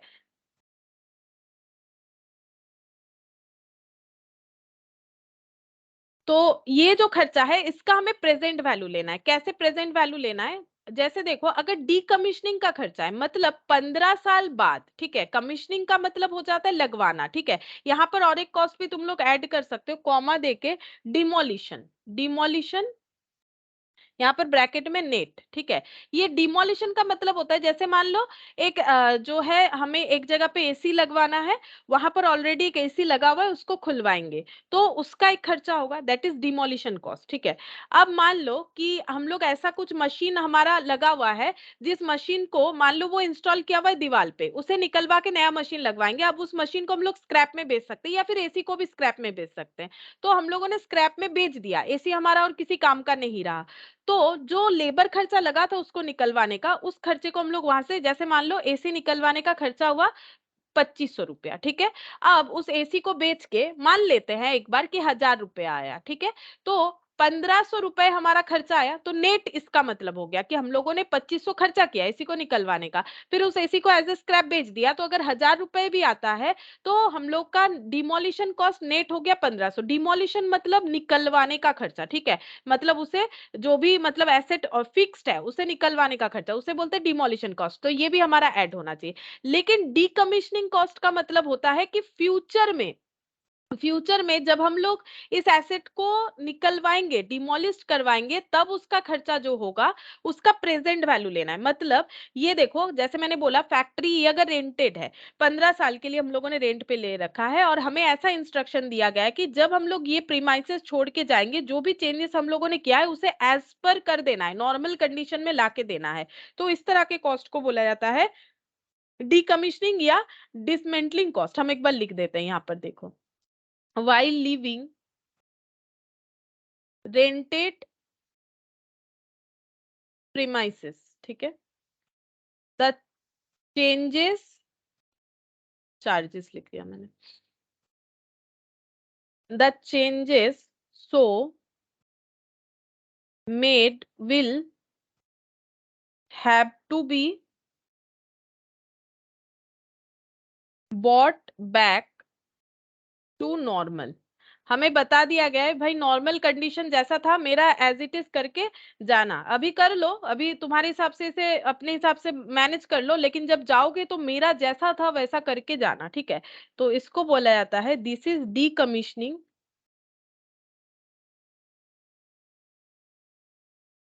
और डिस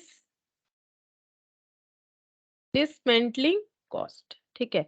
इसे बोला जाता है डीकमीशनिंग या डिसमेंटलिंग कॉस्ट। अब इसका हमें क्या लेना पड़ेगा, प्रेजेंट वैल्यू। मतलब ये कॉस्ट हम लोग जोड़ेंगे, लेकिन 15 साल बाद मान लो कि इसको पूरा एज इट इज कंडीशन में लाने का खर्चा हुआ 1 लाख, ठीक है। लेकिन हमें ये देखना पड़ेगा इसका आज का वैल्यू क्या है। 1 लाख का ये तो 15 साल बाद होगा, आफ्टर 15 ईयर्स होगा। ये बात हम लोग एस्टिमेट करके देख रहे हैं आज के डेट पे, आज सोच रहे हैं, आज ये बात हमारे दिमाग में चल रहा है कि 15 साल बाद जब हम लोग एज इट इज इसको करवाएंगे, मान लो 1 लाख खर्चा हुआ, तो इसका आज का वैल्यू क्या है। सपोज अगर इसका आज का वैल्यू है 80,000, तो हमें 80,000 लेना पड़ेगा, ठीक है।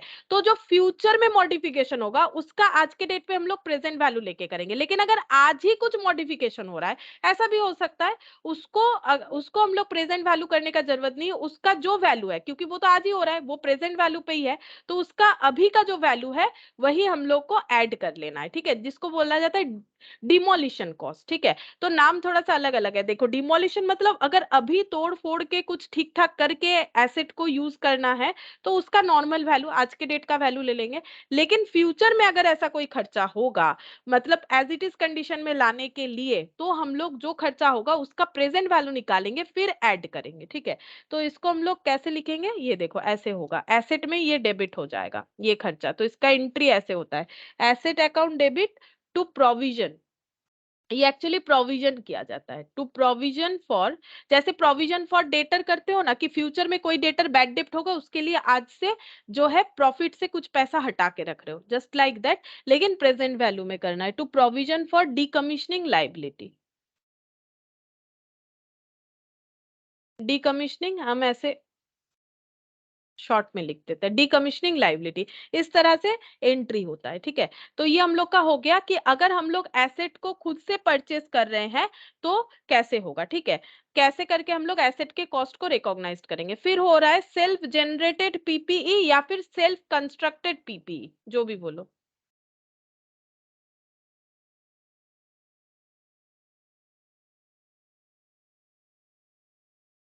क्या हो गया। एक मिनट।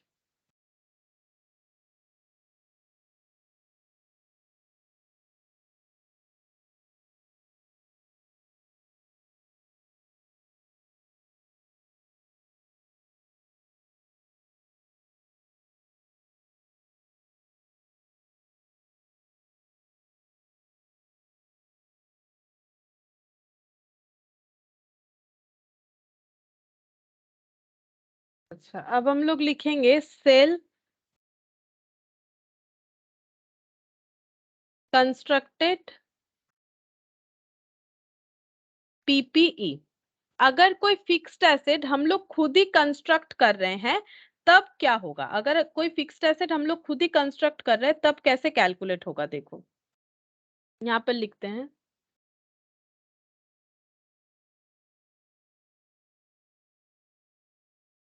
पहला क्या क्या कॉस्ट आएगा? Actual cost incurred on construction,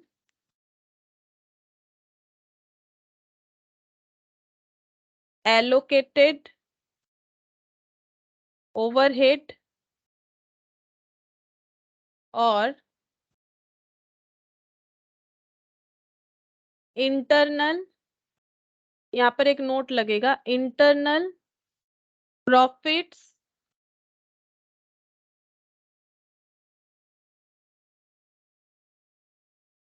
can't be recognised. लेकिन इसका मतलब हमें समझना पड़ेगा। मतलब एसेट हम लोग किसी से खरीद नहीं रहे, इतना कंफर्म है। एसेट हम लोग खुद ही बना रहे हैं, ठीक है? एसेट हम लोग खुद ही बना रहे हैं। अब हमें क्या करना है, उसमें हम लोग क्या क्या ऐड कर सकते हैं एसेट के कॉस्ट के लिए? बोल रहे हैं एक्चुअल कॉस्ट जो भी लग रहा है कंस्ट्रक्शन करते हुए एसेट को। अब मान लो हम लोग बना रहे हैं, एक फ्लैट बना रहे हैं, ठीक है? अच्छा, इसमें क्या क्या लगेगा? इसमें हम लोग का मेटेरियल लगेगा, रॉ मेटेरियल। रॉ मेटेरियल में क्या लगेगा? रॉ मेटेरियल में हम लोग का जैसे मान लो सैंड लग जाएगा, फिर ब्रिक्स यानी कि ईंटा लग जाएगा, ठीक है? रॉड, स्टील रॉड लग जाएगा। अच्छा, लेबर लगेगा, कोई ना कोई तो लेबर होगा जो ये फ्लैट को बना रहा होगा, ठीक है? फिर हम लोग का लेबर वगैरह लग जाएगा। और क्या लगेगा? सीमेंट लगेगा। अच्छा, ये तो रॉ मेटेरियल में आ जाएगा, सीमेंट लगेगा। अच्छा, और क्या खर्चा लग सकता है? डोर वगैरह अगर हम लोग लगवा रहे हैं यहाँ पर, ठीक है, डोर वगैरह लगेगा। बाकी जितना भी खर्चा है, इलेक्ट्रिसिटी का पूरा, इलेक्ट्रिसिटी कनेक्शन, इलेक्ट्रिसिटी का कनेक्शन, ये सब करवाने का जो भी खर्चा, ठीक है? तो हम लोग अगर अपना एक बिल्डिंग बनवा रहे हैं, मतलब बिल्डिंग, उसमें बहुत सारे फ्लैट्स बनवा रहे हैं, तो उसमें हम लोग का ये सब खर्चा आ सकता है। तो एक्चुअल कॉस्ट जो भी इनकर्ड हो रहा है वो हम लोग ऐड कर लेंगे, इसमें कोई प्रॉब्लम नहीं है। मतलब जो भी खर्चा आएगा, जो भी खर्चा आ रहा है, ये सब हम लोग ऐड कर सकते हैं, ऐसा परमिशन हमारे पास है। लेकिन बोल रहा है एलोक ओवरहेड भी एलोकेट कर सकते हैं, लेकिन internal profit can't be recognised. इसका मतलब क्या है? जैसे मान लो जो ये बिल्डिंग बनवा रहे हैं, उनके उनका खुद का क्या है? ब्रिक्स मैन्युफैक्चरिंग कंपनी है, ठीक है? मतलब ईंटा बनाती है, ठीक है? ईंटा बनाती है, उनका खुद का ये काम है, और वही फ्लैट बनवा रही है। तो वो लोग क्या कर रहे हैं? बाहर से ब्रिक्स को परचेज नहीं कर रहे, खुद के यूनिट में जो भी ईंटा बन रहा है, ठीक है, खुद के यूनिट में जो भी ईंटा बन रहा है, वही ईंटे को यहाँ पर यूज कर रहे हैं फ्लैट को बनवाने के लिए, बिल्डिंग को बनवाने के लिए। तो ए10 हमें बोल रहा है कि अगर आप ये ईंटा बेचते हो बाहर, मान लो एक ईंटा हम मान लेते हैं, यहाँ पर ईंटा बेच रहे हैं हम लोग, कितना मान लो 20 रुपए, ठीक है? एक ईंटा, तो कितना प्राइस है उतना, तो हम अपने हिसाब से कि जस्ट एग्जांपल ले रहे हैं, 20 रुपए में बेचते हैं। तो लेकिन प्रोडक्शन कॉस्ट लगता है मान लो 15 रुपए, ठीक है? प्रोडक्शन कॉस्ट लगता है 15 रुपए। अब यहाँ पर मान लो अभी अभी जितना भी काम हुआ है, जैसे मान लो 1000 पीस ईंटा लगा है, ठीक है? तो यहाँ पर 20,000 रुपए का खर्चा रिकॉर्ड करे, या 15 रुपए करके 1000 करके 15,000 का खर्चा रिकॉर्ड करे? तो एस10 हमें बोल रहा है हम लोग रिकॉर्ड करेंगे, खर्चा तो रिकॉर्ड करेंगे क्योंकि खर्चा तो हो रहा है, लेकिन 20,000 पे नहीं कर सकते हैं, हमें 15,000 पे करना है, क्योंकि इंटरनल प्रॉफिट को हम लोग रिकॉग्नाइज नहीं कर सकते। मतलब जब हम लोग इस बिल्डिंग का कॉस्ट में ब्रिक्स का कॉस्ट ऐड करेंगे तो हमें वही दाम ऐड करना है जो हमारा कॉस्ट है। हम लोग ये नहीं बोलेंगे अगर मार्केट से लाते तो 20 रुपए में ही लगता तो 20,000 ही ऐड करना चाहिए, ऐसा नहीं चलेगा। तो इंटरनल प्रॉफिट हम लोग रिकॉग्नाइज नहीं कर सकते। प्रॉफिट 5,000 हम लोग यहाँ पर नहीं दिखाएंगे तो 15,000 पे दिखाना पड़ेगा। तो ये होता है इंटरनल प्रॉफिट हम लोग ऐड नहीं कर सकते। दूसरा हो गया ओवरहेड कैसे एलोकेट कर सकते हैं। जैसे मान लो अगर हम लोगों के पास ट्रक है, ठीक है, ट्रक में करके हम लोग का खुद का मतलब ट्रांसपोर्टेशन कॉस्ट नहीं लगता है। इनके पास ट्रक भी है तो कुछ भी जरूरत होता है ना, जैसे मान लो सैंड सीमेंट रॉड वगैरह, तो वो ट्रक में करके लेके जाते हैं, ठीक है। तो अब ये ट्रक का एक डेप्रिसिएशन होगा, फिक्स्ड एसेट है, डेप्रिसिएशन होगा। अब ये डेप्रिसिएशन को भी हम लोग यहाँ पर दिखाएंगे, फ्लैट के मतलब जो बिल्डिंग बन रहा है उसमें ऐड करेंगे। लेकिन कितना, मान लो ये ट्रक जो है 70% नॉर्मल कामों के लिए लगता है और ये प्रोडक्शन के लिए इसका यूज 30% हो रहा है। तो 30% डेप्रिसिएशन, मान लो इसका पूरा डेप्रिसिएशन हो रहा है साल भर का 10,000, ठीक है। तो 7,000 हम लोग अदर जगह पे अप्लाई करेंगे, 3,000 जो है ये इस काम के लिए, कंस्ट्रक्शन वाले काम के लिए ऐड हो जाएगा। तो वही बोल रहा है कि एलोकेट करेंगे, ओवरहेड को एलोकेट करना है। एलोकेट का मतलब है जितना इस काम के लिए यूज हो रहा है उतना ही हम लोग डेप्रिसिएशन को ऐड करेंगे, पूरा नहीं कर पाएंगे, ठीक है। तो इसको बोला जाता है हम लोग का self constructed PPE. Self constructed PPE का कैसे कैलकुलेशन होता है, हम लोग जो भी बना रहे हैं तो उसका खर्चा तो हमें पता होगा, वो सारे खर्चे ऐड करेंगे। लेकिन इसमें से कोई भी एक आइटम अगर हम लोग खुद प्रोड्यूस कर रहे हैं तो उसका कॉस्ट में ही अप्लाई करना है, उसको हम लोग प्रॉफिट में नहीं दिखा सकते हैं। मतलब इंटरनल प्रॉफिट हम लोग रिकॉग्नाइज नहीं कर सकते हैं। और दूसरा बात है ओवरहेड को एलोकेट करेंगे। एलोकेट करने का मतलब होता है कि जैसे हम लोग का मतलब, जैसे एलोकेट करने का मतलब हो जाएगा कि जितना यूज हो रहा है, अगर 100% यूज होता तो 100% ही डेप्रिसिएशन चार्ज कर देते। तो कितना यूज हो रहा है उसके ऊपर डिपेंड करके हमें चार्ज करना है। तो अगर 30% यूज हो रहा है इस पीपी को कंस्ट्रक्ट करने के लिए, ओवरहेड का खर्चा, यहाँ तो मैंने डेप्रिसिएशन दिया, कुछ और भी हो सकता है। जैसे मशीन, अगर कोई मशीन में मान लो ये जो ब्रिक्स का जो फैक्ट्री है, ठीक है, यहाँ पर जो मान लो मशीन्स वगैरह यूज हो रहा है ब्रिक्स बनने के लिए या फिर जो भी हो रहा है, तो इसका भी जो हम लोग का ओवरहेड का खर्चा है वो उतना ही एप्लीकेबल होगा जितना यहाँ पर यूज हो रहा है, बाकी नहीं होगा। जैसे मैंने ये ट्रक का एग्जांपल दिया कि ट्रक जो है ट्रांसपोर्टेशन के लिए यूज हो रहा है, अगर इनके पास खुद का ट्रक नहीं होता तो इनको किसी और मतलब बाहर वालों से जो है रेंट पे लेके उनको मतलब भाड़ा में लेके फ्रेट वगैरह पे करके करना पड़ता है, ये बच रहा है इनका। लेकिन डेप्रिसिएशन जो हो रहा है, डेप्रिसिएशन का खर्चा फिर कैसे एप्लीकेबल होगा, डेप्रिसिएशन का खर्चा हमें उतना ही एलोकेट करना है जितना हम लोगों का इस कंस्ट्रक्शन के लिए एप्लीकेबल हो रहा है, पूरा नहीं करना है, ठीक है। तो वो हमें क्वेश्चन में जरूर परसेंटेज बता दिया जाएगा। तो ये हम लोग का हो गया सेल्फ कंस्ट्रक्टेड पीपी का कैलकुलेशन हमें कैसे करना चाहिए। अब सेल्फ कंस्ट्रक्टेड के बाद आ जाता है, यहाँ पर देखो हम लोगों ने कौन सा लिखा था, यहाँ पर आ गया सेल्फ कंस्ट्रक्टेड, और इसको लिखेंगे यहाँ पर, इसका ना थोड़ा सा लैंग्वेज ठीक कर लेते हैं। ये सिर्फ बाई एक्सचेंज नहीं, इसको लिखो cost of PPE acquired in exchange of other assets. दूसरे एसेट्स को एक्सचेंज करके अगर हम लोग कोई पीपीई को ले रहे हैं तो उसका कॉस्ट किस तरह से रिकॉग्नाइज्ड किया जाएगा। तो यहाँ पर लिखते हैं cost of PPE acquired in exchange of other assets.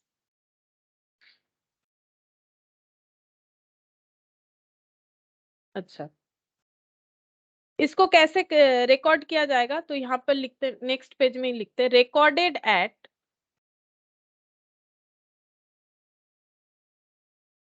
.1 fair value of assets given up,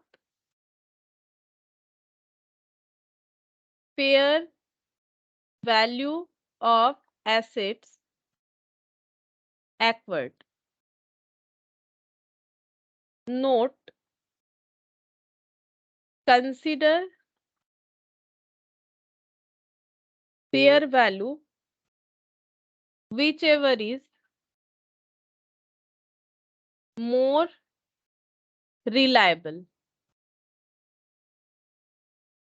अच्छा, तो देखो यहाँ पर हमें क्या बोल रहा है कि हम लोग कैसे रिकॉर्ड करेंगे, जो पीपी को हम लोगों ने एक्सचेंज के थ्रू से लिया है। बोल रहा है कि fair value of asset given up, जो एसेट हम लोगों ने दे दिया किसी को, और fair value of asset acquired, जो एसेट हम लोगों ने लिया उसका फेयर वैल्यू, मतलब एक एसेट हम लोगों ने लिया, दूसरा एसेट हम लोगों ने दिया, तो दोनों का फेयर वैल्यू हमें देखना पड़ेगा। फिर जो फेयर वैल्यू मोर रिलायबल होगा उसी पे हमें रिकॉर्ड करना पड़ेगा। ठीक है, जो फेयर वैल्यू मोर रिलायबल होगा उसी पे हमें रिकॉर्ड करना पड़ेगा। आगे एक बार लिख लेते हैं, इसमें कंडीशन क्या है।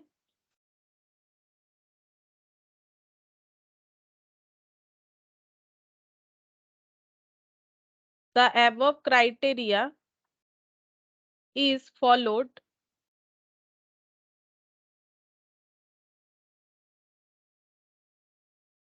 only if the transaction has a commercial substance।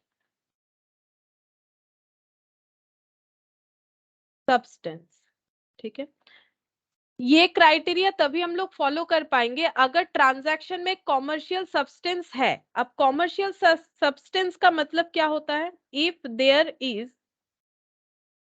No commercial substance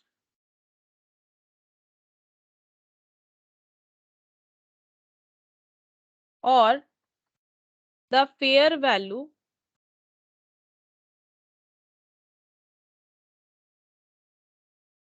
can't be reliably measured,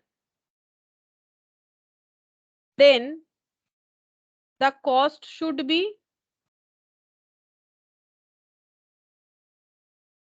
measured or at the carrying amount of the assets given up। अच्छा, एक बार यहाँ से थोड़ा सा बता देते हैं, फिर हम लोग इसका जब फुल डिस्कशन करेंगे तो हम बताएंगे। कॉमर्शियल सब्सटेंस क्या होता है वो हमें समझना पड़ेगा। ठीक है, तो यहाँ पर देखो, पहला बात है कि एक्सचेंज पे कैसे रिकॉर्ड किया जाएगा, एसेट गिवन अप और एसेट एक्वर्ड। ठीक है, मान लो हम लोगों ने एक मशीन के बदले लिया है एक ट्रक। ठीक है, एक ट्रक लिया है, तो ये क्या हो गया, गिवन अप, ये क्या हो गया, टेकन या फिर एक्वर्ड। तो इसका भी एक फेयर वैल्यू होगा, इसका भी एक फेयर वैल्यू होगा। दोनों में से जो ज्यादा रिलायबली आइडेंटिफाइबल होगा वही हम लोगों का एक्व मतलब जो है एक्सचेंज पीपी का वैल्यू होना चाहिए। The above criteria is followed only if the transaction has a commercial substance, लेकिन एक कंडीशन लगा दिया। सिर्फ ऐसे ही करेंगे तो नहीं होगा, बोल रहा है कॉमर्शियल सब्सटेंस अगर होगा तभी हम लोग ये क्राइटेरिया लगा पाएंगे, नहीं तो नहीं लगा पाएंगे। अब कॉमर्शियल सब्सटेंस क्या होता है वो हम लोग पढ़ेंगे बाद में। यहाँ पर बोल रहा है if there is no commercial substance, अगर ये नहीं होता है और the fair value can't be reliably measured, मतलब कॉमर्शियल सब्सटेंस नहीं है, फेयर वैल्यू भी हम लोग मेजर नहीं कर पा रहे, then the cost should be measured at the carrying amount of the asset given up. मतलब अगर हमारा कॉमर्शियल सब्सटेंस है तभी हम लोग ये वाला चीज फॉलो कर पाएंगे। क्या बोल रहा है कि fair value of asset given up, fair value of asset acquired, दोनों हमें पता अगर हो जाता है, लेकिन मान लो ये आइडेंटिफाई है, रिलायबली ये नहीं है, या फिर ये है ये नहीं है, तो जो रिलायबली आइडेंटिफाइबल है उसी का हमें यूज करना है वैल्यू को डिसाइड करने के लिए कि हमारे एक्वर्ड पीपी का वैल्यू क्या है। लेकिन ये कंडीशन तभी एप्लीकेबल होगा अगर ट्रांजैक्शन जो हुआ, एक्सचेंज जो हुआ, इसमें कॉमर्शियल सब्सटेंस है। अब कॉमर्शियल सब्सटेंस क्या होता है वो हमें पढ़ना पड़ेगा, लेकिन यहाँ पर दूसरा बता रहा है अगर कॉमर्शियल सब्सटेंस नहीं होता है ट्रांजैक्शन में, इसका मतलब अगर हम लोग फेयर वैल्यू को रिलायबली मेजर नहीं कर पा रहे हैं, तब हमें क्या करना पड़ेगा, जो एसेट गिवन अप है, मतलब इस केस में अगर मशीन का हमें कैरिंग अमाउंट लेना पड़ेगा। कैरिंग अमाउंट का मतलब होता है जिस वैल्यू पे वो बैलेंस शीट पे ऑन दैट डेट रिकॉर्डेड है। कैरिंग वैल्यू का मतलब book value on that date वो होता है। ठीक है, तो हम लोग कैरिंग अमाउंट पे देंगे। लेकिन ये तो बाद का बात हुआ, अगर हमें पता करना है कि कॉमर्शियल मतलब कॉमर्शियल सब्सटेंस फुलफिल हो रहा है कि नहीं, तो उसके लिए हमें ये पता करना पड़ेगा कि कॉमर्शियल सब्सटेंस क्या है। एक्चुअली रिस्क, टाइमिंग और amount of cash flow of the asset receipts अगर हम लोग आइडेंटिफाई कर पाते हैं तो उसे कॉमर्शियल सब्सटेंस बोला जाता है, उसको हमें डिटेल्स में देखना पड़ेगा। ठीक है, तो ये हम लोग आज यहाँ तक ही रखते हैं। नेक्स्ट क्लास में बाकी पढ़ेंगे, ठीक है। तो नेक्स्ट क्लास में हमें पहले ये पढ़ना पड़ेगा, उसके बाद बाकी कंपोनेंट अकाउंटिंग जो है वो पढ़ना पड़ेगा, ठीक है। तो आज इतना ही करते हैं, और जो पीडीएफ है वो हम शेयर कर देंगे।